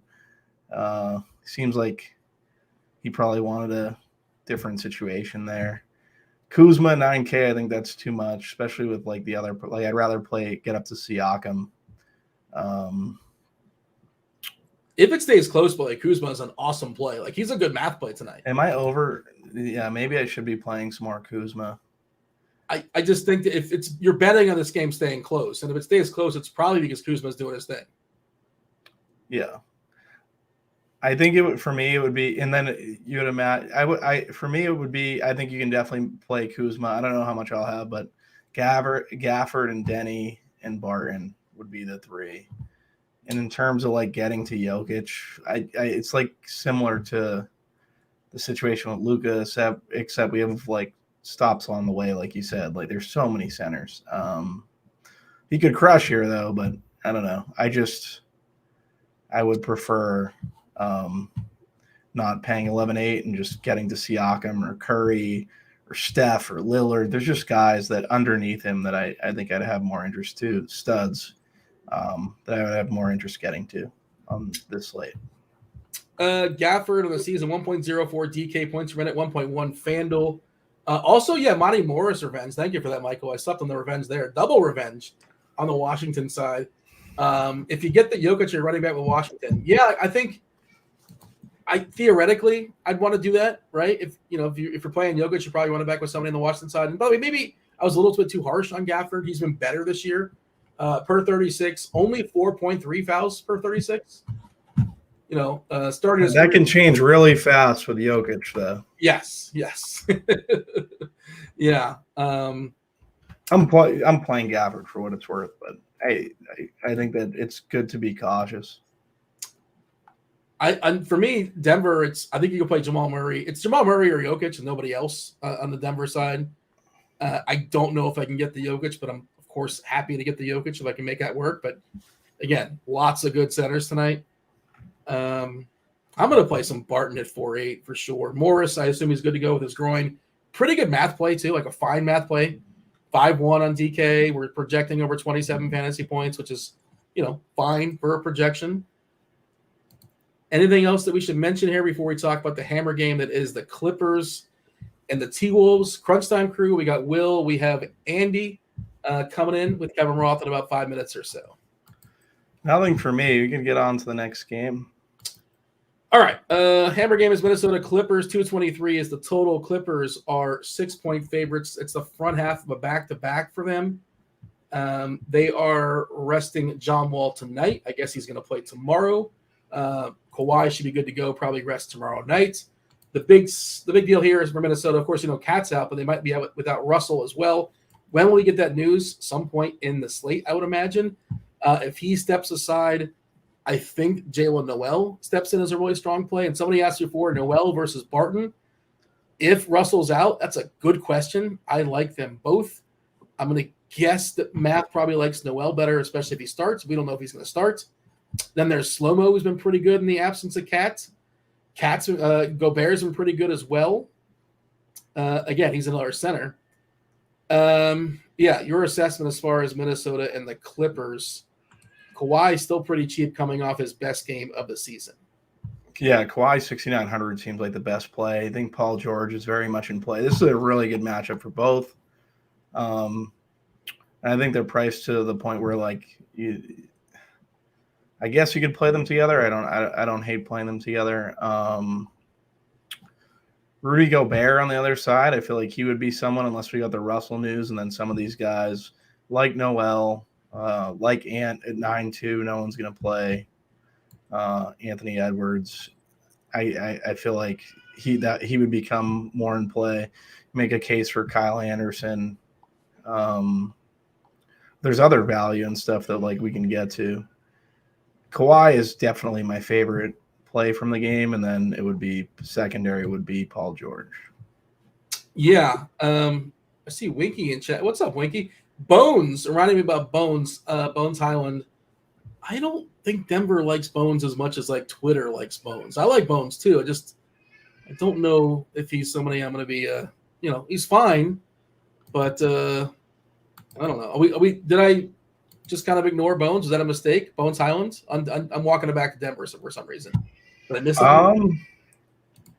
I may have missed it. Bones High. I guess. What's his price? Don't know. My computer's like freezing up on me. I don't know what's going on. Updating. So wait 1 sec. Okay. So a blowout Bones would be kind of interesting. He's fine. I think I'd prefer, like, Barton as a guard in that game. Syndergaard to the Dodgers. Okay. Yeah. I mean, I think I prefer Barton for a little bit cheaper than Bones. I think I prefer Noel if Russell doesn't play than Bones. I would definitely, I think. But he can get loose in a blowout. Like, I don't disagree with that thought process. I don't know if they would fully let him mop up, like, eventually at some point to take him out, like a 3-minute mark or something like that, depending on the score. But okay, I can get behind that if you're running 150. If you're playing in single entry, and I know Winky likes to get a little bit off the board in single entry stuff, and it works for him.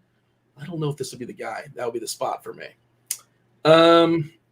Your thoughts as far as I'm seeing some Bones now on the update. I don't.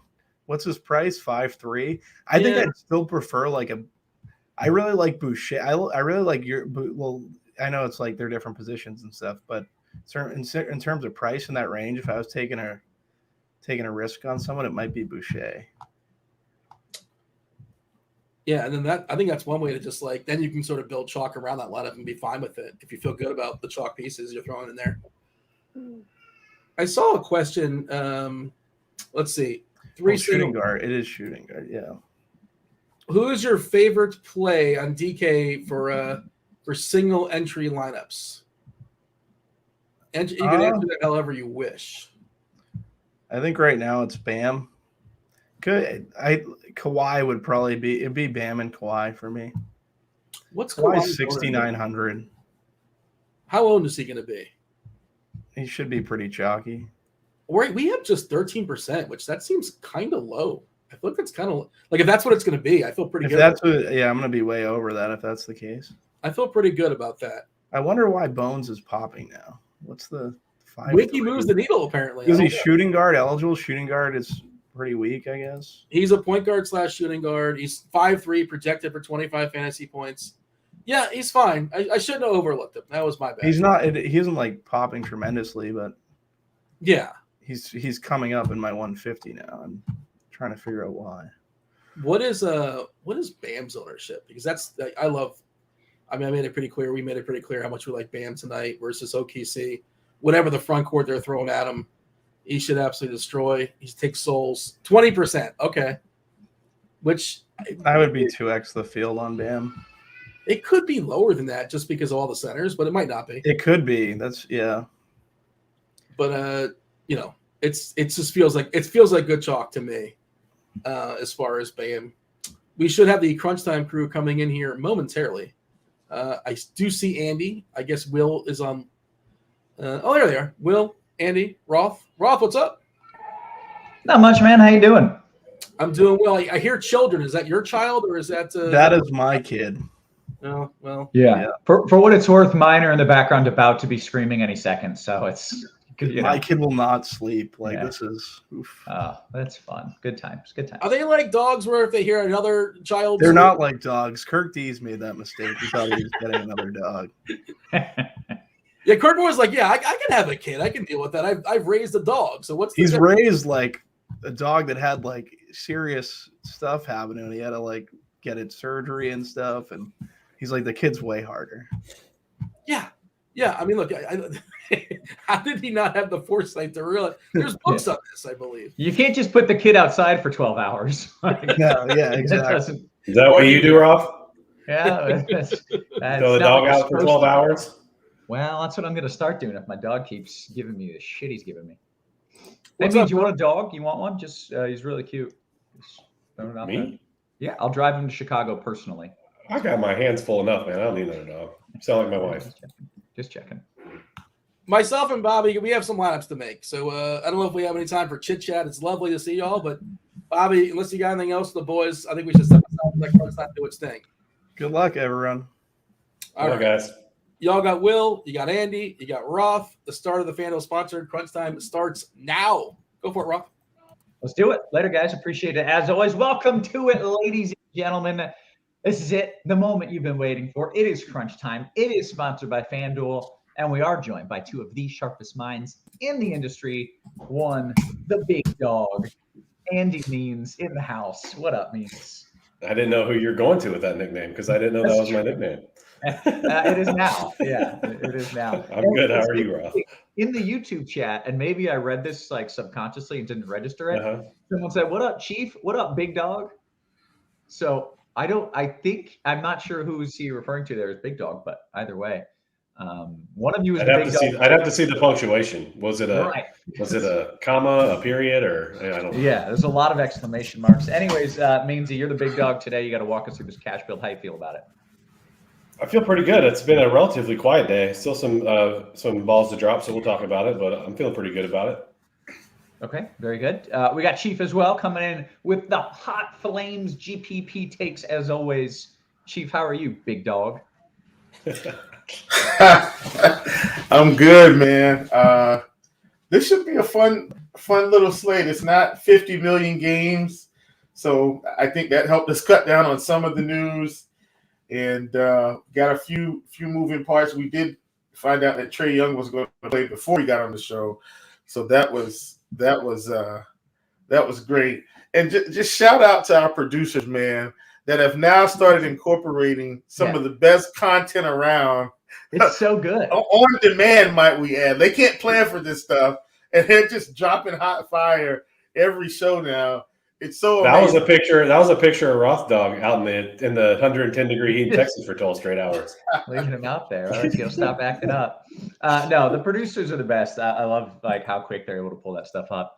But Chief, you feel good about this slate? You feel like you're going to win some money? Absolutely. I believe that's Drake on SNL, if I'm not mistaken with that last gift. All right, hey, let's get to it, guys. Means I want to make some money, and I like doing that with kind of a cash build, and then I pull a couple of Chiefs plays. So walk me through what you're thinking about doing here. Yeah. Let's start on FanDuel. Just real quick, the things we're waiting on: D'Angelo Russell, Jalen Brunson. Those are the two biggies. Yeah, I think those are the two biggies. For what it's worth, they've got this Knicks Christmas party picture circulating. Oh, we saw it. Yeah, he's got a boot Jalen on. Brunson in this boot, but hey, we don't know what that means for sure. I mean, he probably has had that thing on every time he's not been doing basketball stuff. That's just what you do to heal it quicker. But yeah, we were talking about that earlier. We noticed that too. I mean, if they were really trying to mess with people, they would put it on purpose. Let me get this picture of my boot on. Hey, wait, I got to interrupt real quick. Michael said, and it just got pulled up, he said, Kevin Roth with the bold Denny Abdia fade. Yeah, you were on it. I had no idea what happened. Did he suck? He got in some foul trouble on Monday, and he was at 18, but yeah, he probably would have got mid to high 20s But I think he definitely was in foul trouble because I rostered him and he did not do well. All right. Yeah. Well, I didn't know. Anytime I take Denny Avdia props, he gets in foul trouble. So I just quit playing Denny props, so I don't have to sweat it. Like, gosh. All right. Well, let's find today's not Denny Avdia. Go to Chief real quick, actually. All right, just to talk about some new stuff. Yeah, Chief. I think maybe some news is breaking. Mindy's currently analyzing what's going down. He's swapping out tags. No new stuff. My computer just like popped up and said like we're gonna restart. I'm like, no, I don't want to restart. Yeah. Yeah. So it like gives you the countdown. You're like, no.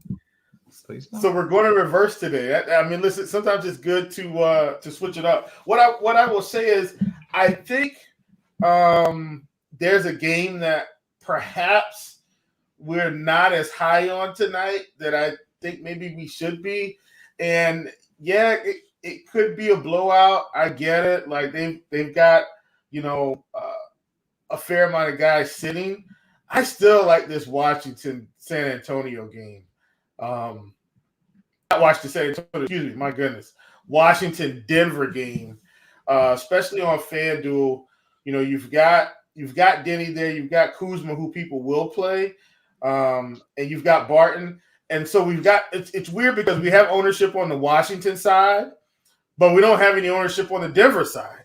And I've just seen enough of these weird games, and I've got my thought processes behind why I think sometimes teams that are short players tend to keep up with the actual better team. And one of those thought processes is when they have a lack of body, sometimes the actual starters of that game stay in a lot longer than the starters of the other game. So they have this rotation at the beginning. Maybe the starters on the other side play, 6 to 10 minutes in the first quarter, 6 to 8 minutes. Let's call it that.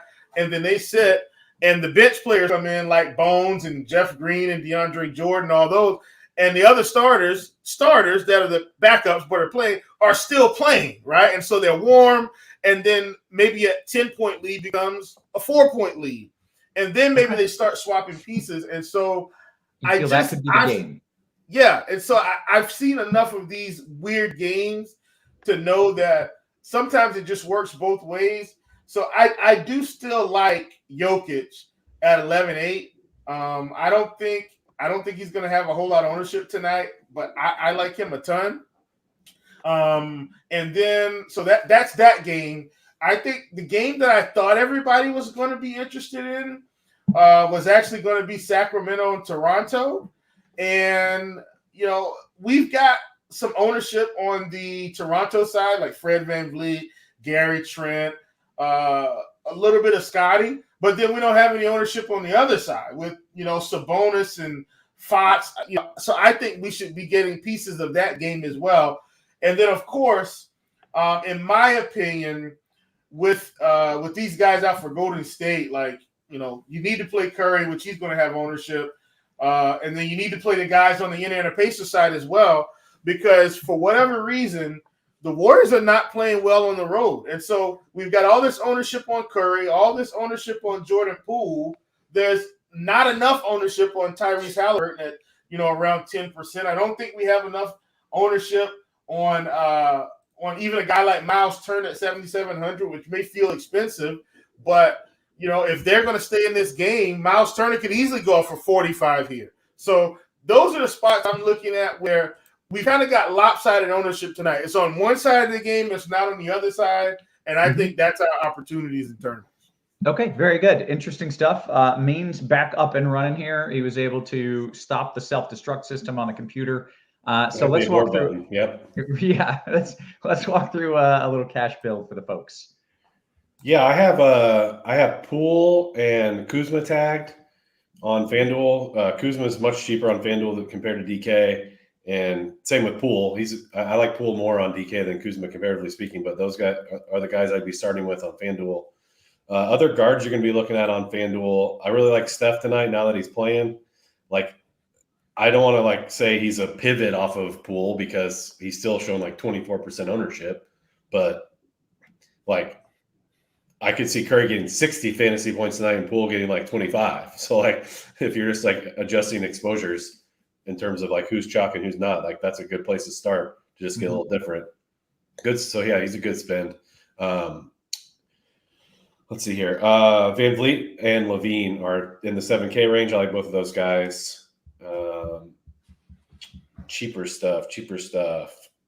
Trent, I'm kind of combining both guards now. Trent, he has shooting guard, small forward. He's 5'8", very outside shooting dependent, very 3-point dependent against a team that doesn't really allow a lot of them. So there's a little bit of risk here.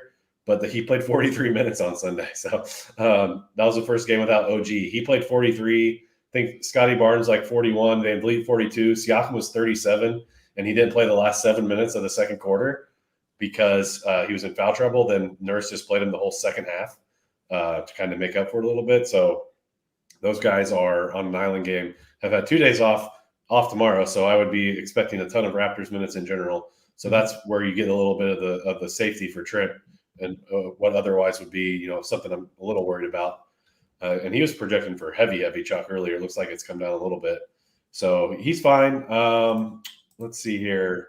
That's it pretty much for primary plays. I'll mention Kayla Martin, who's shooting guard, small forward. So that might as well be my segue to small forward. Let's see here. Kuzma has small forward, power forward. So obviously a starting point.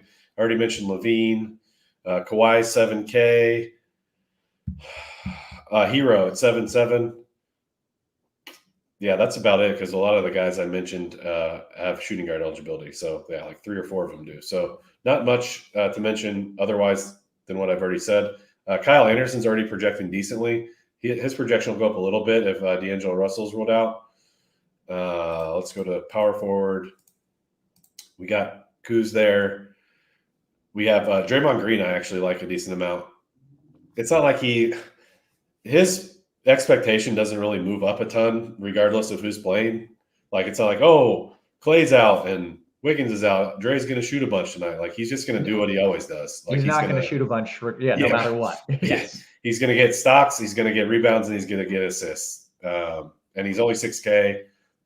He's actually been playing pretty well before last night, and he didn't have a good game the game before. But if you look at just like his game log, I don't know, the 10 or 12 games before that, he's been actually really consistent. Been playing pretty good ball. So he's one of my favorite power forward plays. He's only 6K. I would probably put him in first, maybe after you put in Kuzma at whichever spot there. Let's see here. I mentioned Kawhi already. Spin ups, maybe Bam, maybe Siakam. Probably not for this slate, in my opinion. Yeah, that's about it. I'll mention Boucher's name as kind of a last piece. He's 4.9. And then center's loaded tonight, and you can only play one. Oh, I shouldn't say loaded. There's a lot of good plays. Maybe more so on DK, which we'll talk about, which is good for Roth. But there's a lot of good plays on FanDuel too. So you have I didn't mention Sabonis at power forward either. He's a decent spend up as well. He has center eligibility. So throw him into that pot of guys that are just okay, like Siakam and Bam. But there's some cheap stuff here. So Gafford.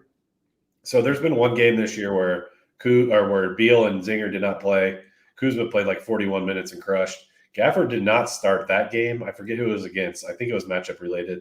He did not start that game, but he did close and ended up at 24 minutes. We think he's going to start tonight in place of Porzingis, and we got him at 26 minutes. So he's a good starting point. You have Charles Bassey at 5'1". They did confirm he's starting for Zach Collins, who was starting for Pirtle. Both those guys are out. Those guys are borderline must plays for me on DK, or at least I have one of them tagged. We'll get there in a second. But then those two guys are good cheap plays. Capella 6'2", I think he's another good one.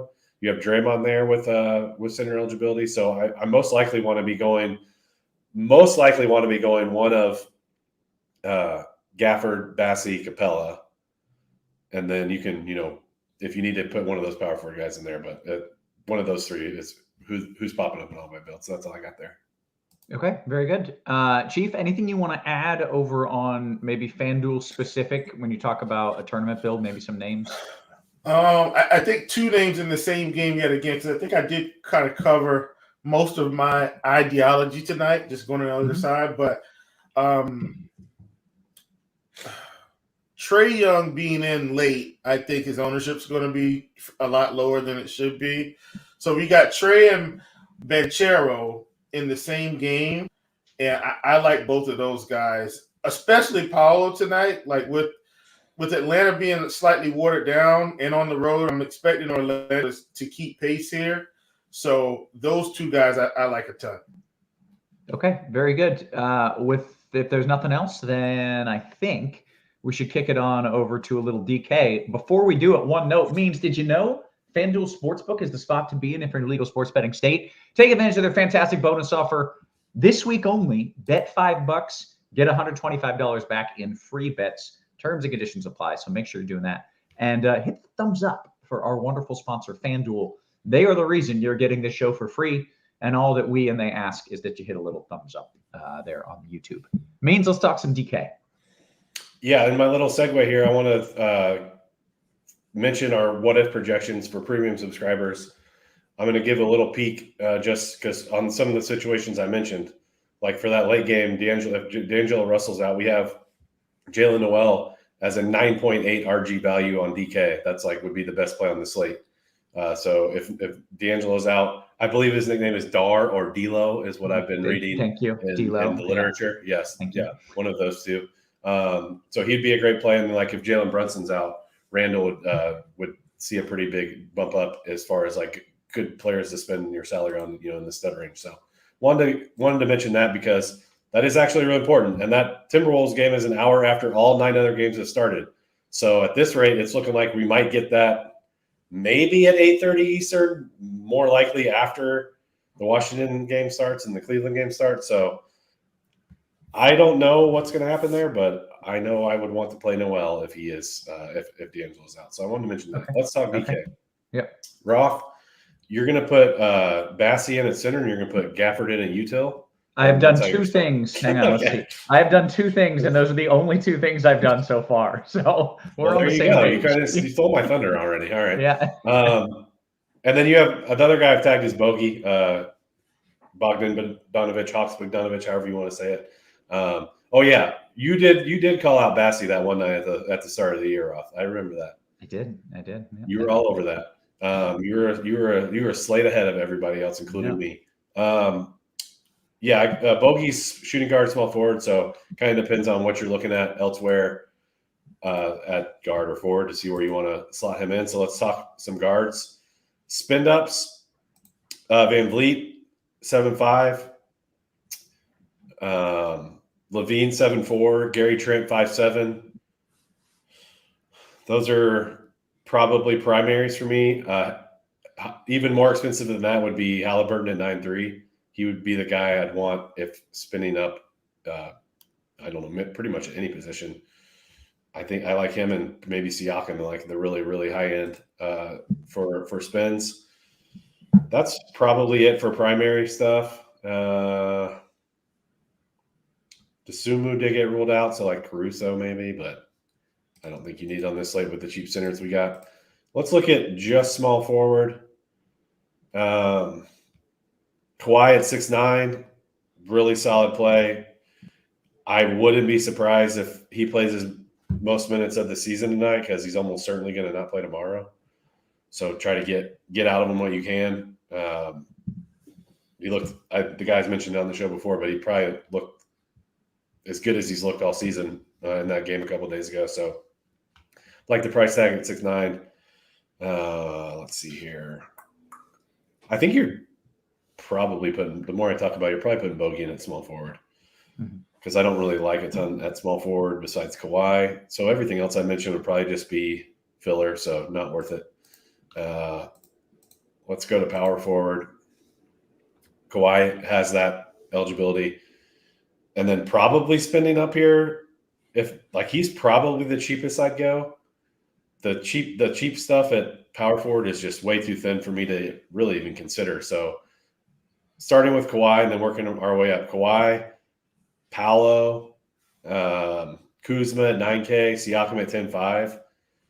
And then I mentioned in the what-if projections, Julius Randle would probably be in that mix. That game starts at 7:30 Eastern, so we might be getting that news somewhat soon. It wouldn't surprise me if we get that before we hop off the show because they're supposed to give us starting lineups 30 minutes before a game. That never happens. So spend up at power forward probably. cheapest Kawhi. Center, I pretty much already spoken my piece on that one. But I will note, if you have some trick where you can play 3 centers, play Bam, because I really like Bam too. I wish he had power forward eligibility because he'd be one of my favorites. I think he's one of the better spin-ups on the slate. No Butler, obviously. He's priced way better on DK. But my 2 favorite cheap plays are centers. So from a cash game perspective, that means sorry, Bam, can't play you tonight, buddy. Yeah, so that's pretty much it for me. There's some other really cheap stuff that I don't even think I need to mention because if you're going cheap, you're going with those 2 guys. So I'm done. Yep. Quick note, let's say Brunson is out. You talked about Julius Randle getting a bump, but is there like a must-play guard who's going to just jump in and do the Brunson role of yeah, if Quickly's starting, I would put Quickly up at the top of my list as far as like I think he's like in the 5s if I remember when I looked this morning. If he's Quickly's announced starting, he'd be one of my favorite guys to slot in at guard. Yep. Okay, very good. All right, let's talk some DKGPP. Chief, what are we doing over there? I already got some questions coming in, but talk me through your process. Yeah, so it's going to be pretty similar. I will say I feel like one of the biggest, let's call it pricing discrepancies, is probably between the Curry play. I would play more Curry on FanDuel than DK because on DK's 11K, not that he can't destroy Indiana tonight. It's not about that, but at 11K, we really need him to get there. Whereas on FanDuel, he's 9,900. So it's a different type of salary distribution. Still big time in on Tyrese Halliburton. Still big time in on Paolo and Chung. A little bit of a discount on Curry. And he's in a similar situation. Like, Curry's main guys are out, and Trae Young, while he's had a couple of nicks and bruises, some of his main cogs that start with him aren't playing. So I think Trae Young is kind of an under the radar play tonight that could absolutely explode.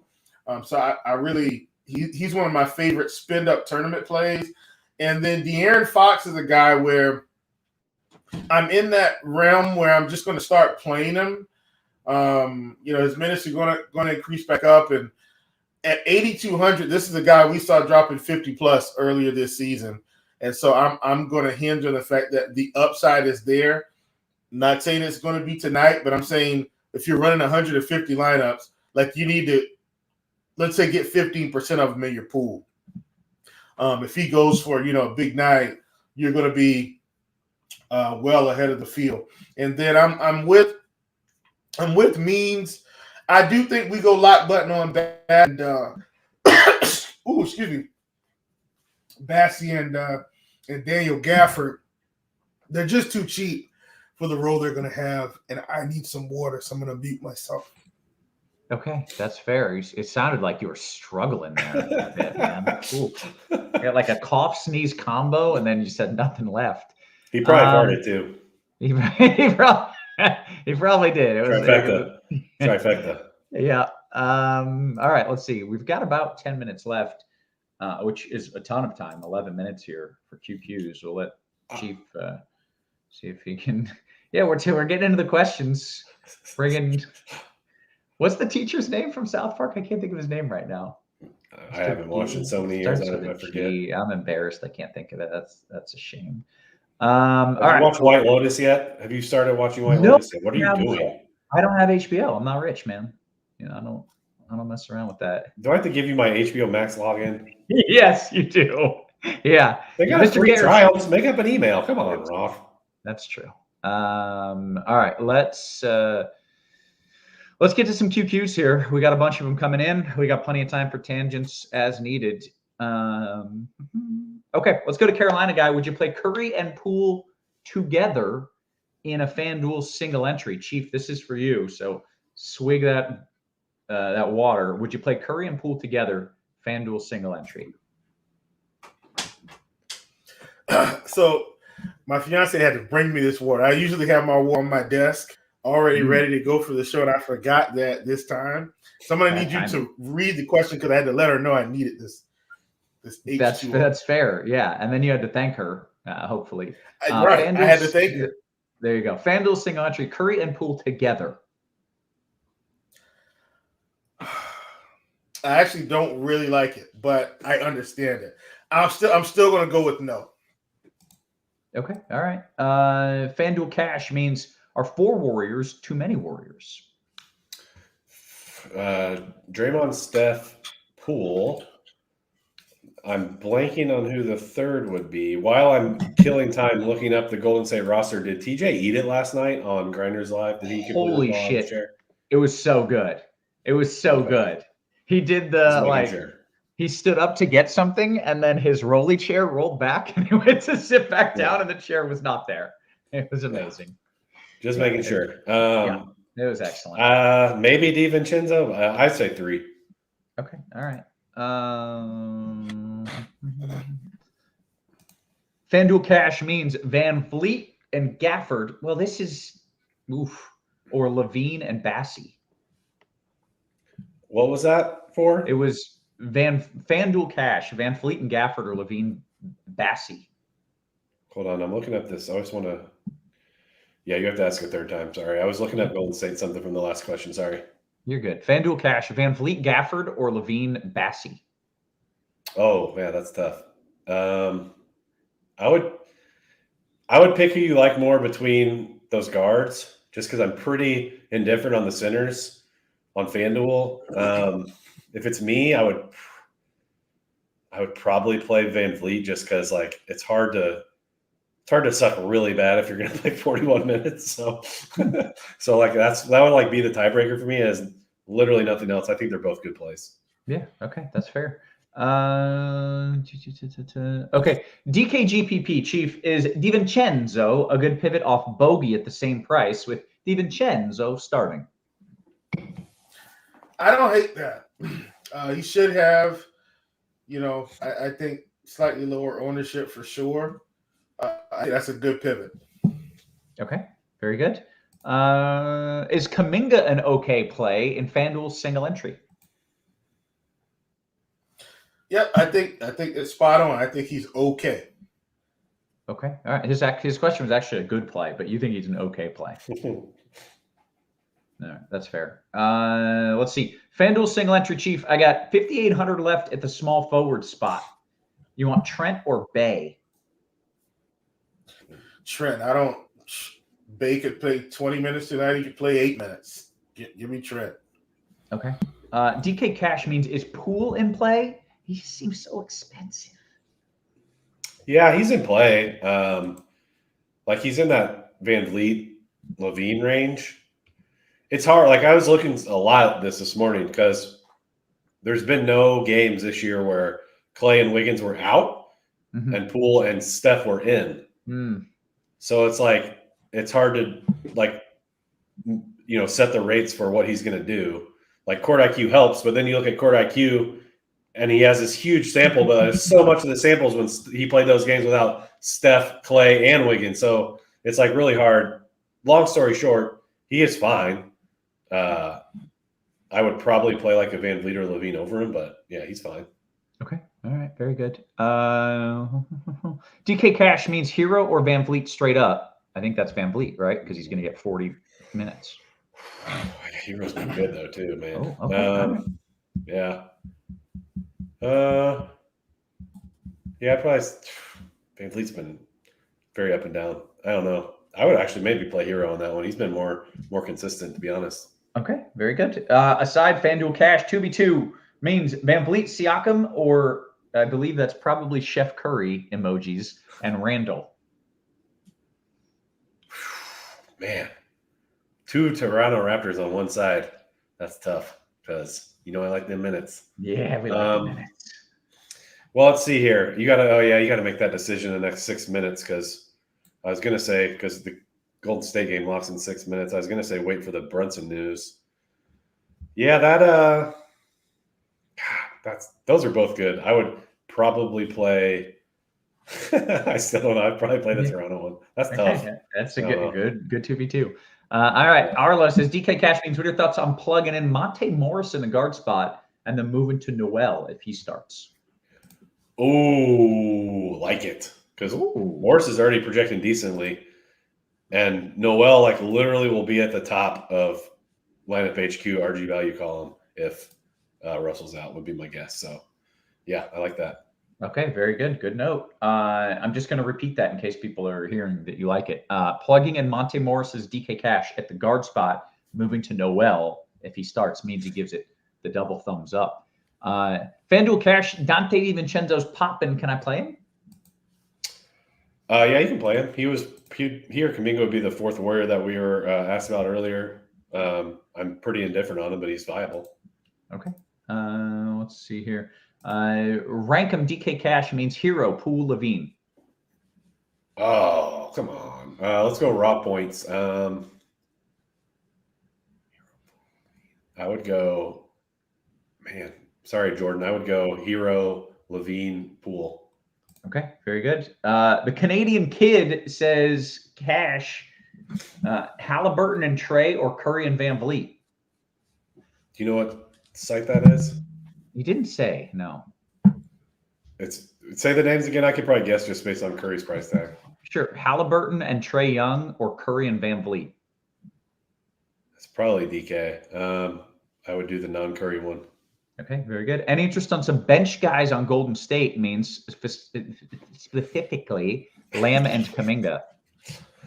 Kuminga would be the one I'd pick because now that Lamb's not starting, he's going to play, but his minutes range is much more volatile. Okay, very good. DK Cash. Playing. So what? Brunson is playing. Son of a bitch. I did a whole no Brunson lineup that is not going to get fixed. It doesn't lock till they lock 35 minutes from now. You can fix it. Okay, that's good. Any interest in bench guys for Golden? Oh, we just did that. Yeah. DK Cash, Trent Boncaro, or Levine Draymond? Probably the first one. Another Cash question means FanDuel, Levine or Barnes? Levine. Dallas, Texas says DKGPP. Which forwards do you like, Chief? Paulo, Kawhi. Let's see who else. There's plenty of them, really. You can get if you want to spend all the way up, you can get DeMar DeRozan at small forward as well. It's those are some of the guys I really like. But Paulo's my favorite forward spin tonight. What it's worth. Okay, I'm going to jump ahead to this question just because I love it so much. I'm sorry to a few people who I'm skipping here. DKGPP Chief, is it a bad idea to pay up to 2 centers in single entry with everybody playing 2 cheap centers? I do think it's a bad idea because you're giving out the value. So to me, I don't think all value is created equal. Center value to me is different than guard value. Like a $3,500 guard that doesn't have any usage could go out there and put up 18 fantasy points, even though he starts and plays 30 minutes. Centers that typically play 25 to 28 minutes when they're cheaper get you 30 fantasy points. Yeah. So I don't think it's worth it to give up the upside because you can go and get somebody else and have that upside available.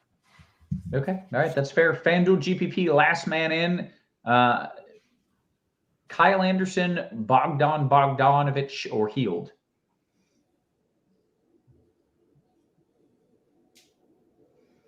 Chief? Bogdan.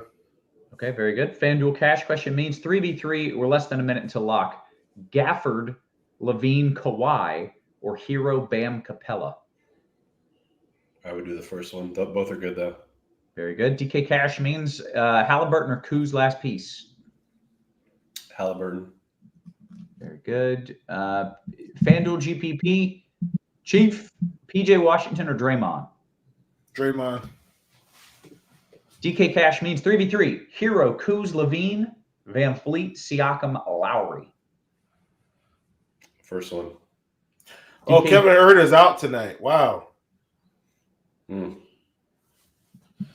That'll probably bump Malik Monk a little bit, right? Yeah, for sure. I don't think there's not going to be anything like slate shifting here, but Malik Monk is. You think Davion gets 25-ish minutes now? No, I don't. I think it's more of a Monk thing. Got it. And Terrence Davis. I think Davion's just going to play mostly backup Fox minutes, right?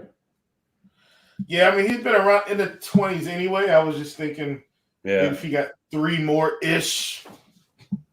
Well, we have Davion out right now. Hold on. We have Davion at 18 minutes. I mean, a bunch of those games were when Fox was out. Fox just came back, and they pulled the plug 6 minutes ago in the game the other night. So Davion's probably – his box score probably looks a little inflated. Okay. Zane says Terrence Davis revenge narrative. How's no one talking about the Wizards-Nuggets game? Well, I covered that in and Will Barton, Monte Morris. I covered that in the tournament takes. You didn't say revenge. Yeah, you left out the key cog to the entire equation. You got revenge narrative written all over. I'm so sorry. Yeah. Come on, G. I'd have changed my entire narrative had I known. Yeah. Hey, guess what, guys? We hit the lock. I'm going to scroll down and see if we got any post-lock questions here.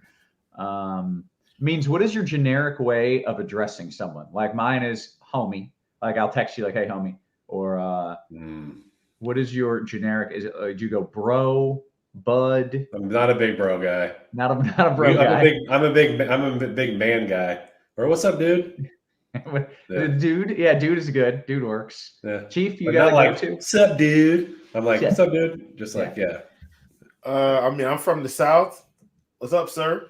Everything good? Sir. Okay. Wow. Cool. I like that. Means this is completely random, but I wanted to give you kudos for something. All right. So my worst. Sarcastic. No. I'm dead serious. One of my most hated social encounters is I'm seeing a friend or acquaintance that I haven't seen in years, and was it a handshake? Is it a what? Oh yeah, hate that. Yeah. Oh God, really not a fan of that. So when you and I saw each other in Dallas a couple of years back, pretty sure I came in for the real thing, right? You came in, you held the hand like this, and like you basically point at, you put in front of my hand, like we're going bro hand hug, you know? So I showed you what I was going for, like a couple feet away, so we didn't have to have the exactly. Okay. You telegraphed it, and I was like, that's a good move. I got to learn to telegraph well ahead of time to avoid, Listen, it was very solidly done. Let me mention here. You're welcome. Yeah. Because what I will say is, and hopefully this, if anybody's offended, please, I'm not trying to be offensive, okay? So don't call that's the what moral. People say before they're offensive. Yeah. Don't call the moral. Steve's got the mute button ready. Steve's got the hear it out. Pull the plug now. But hear me out. The pandemic has screwed up how you approach people, right? Like you don't know if you're going to fist bump, hug, handshake. Like some people that I haven't seen in a long time, they're like, hey, and they're caught in this no man's land of fist bump, handshake, hug. It's so weird. It's like, okay, we're doing this now. All right, cool. Yeah. That's what I said. It was about the pandemic, because somebody could have lost a family member to it. I didn't want to be insensitive to that, but that's really what it was about. It has changed the dynamic. Some people are like, don't touch my hands. Like people are very much more germ conscious these days. So like you'll hold your hand out like for the dap. That's what we call the dap. Yeah. And they're like, ho. Yeah. You got it up ready. Ho. Yeah. All right. They come with that. Someone said elbow bump people. Nothing wrong with the elbow bump. There is a lot wrong with it actually, but disagree a lot wrong with that. A whole lot wrong. That's kind of weird.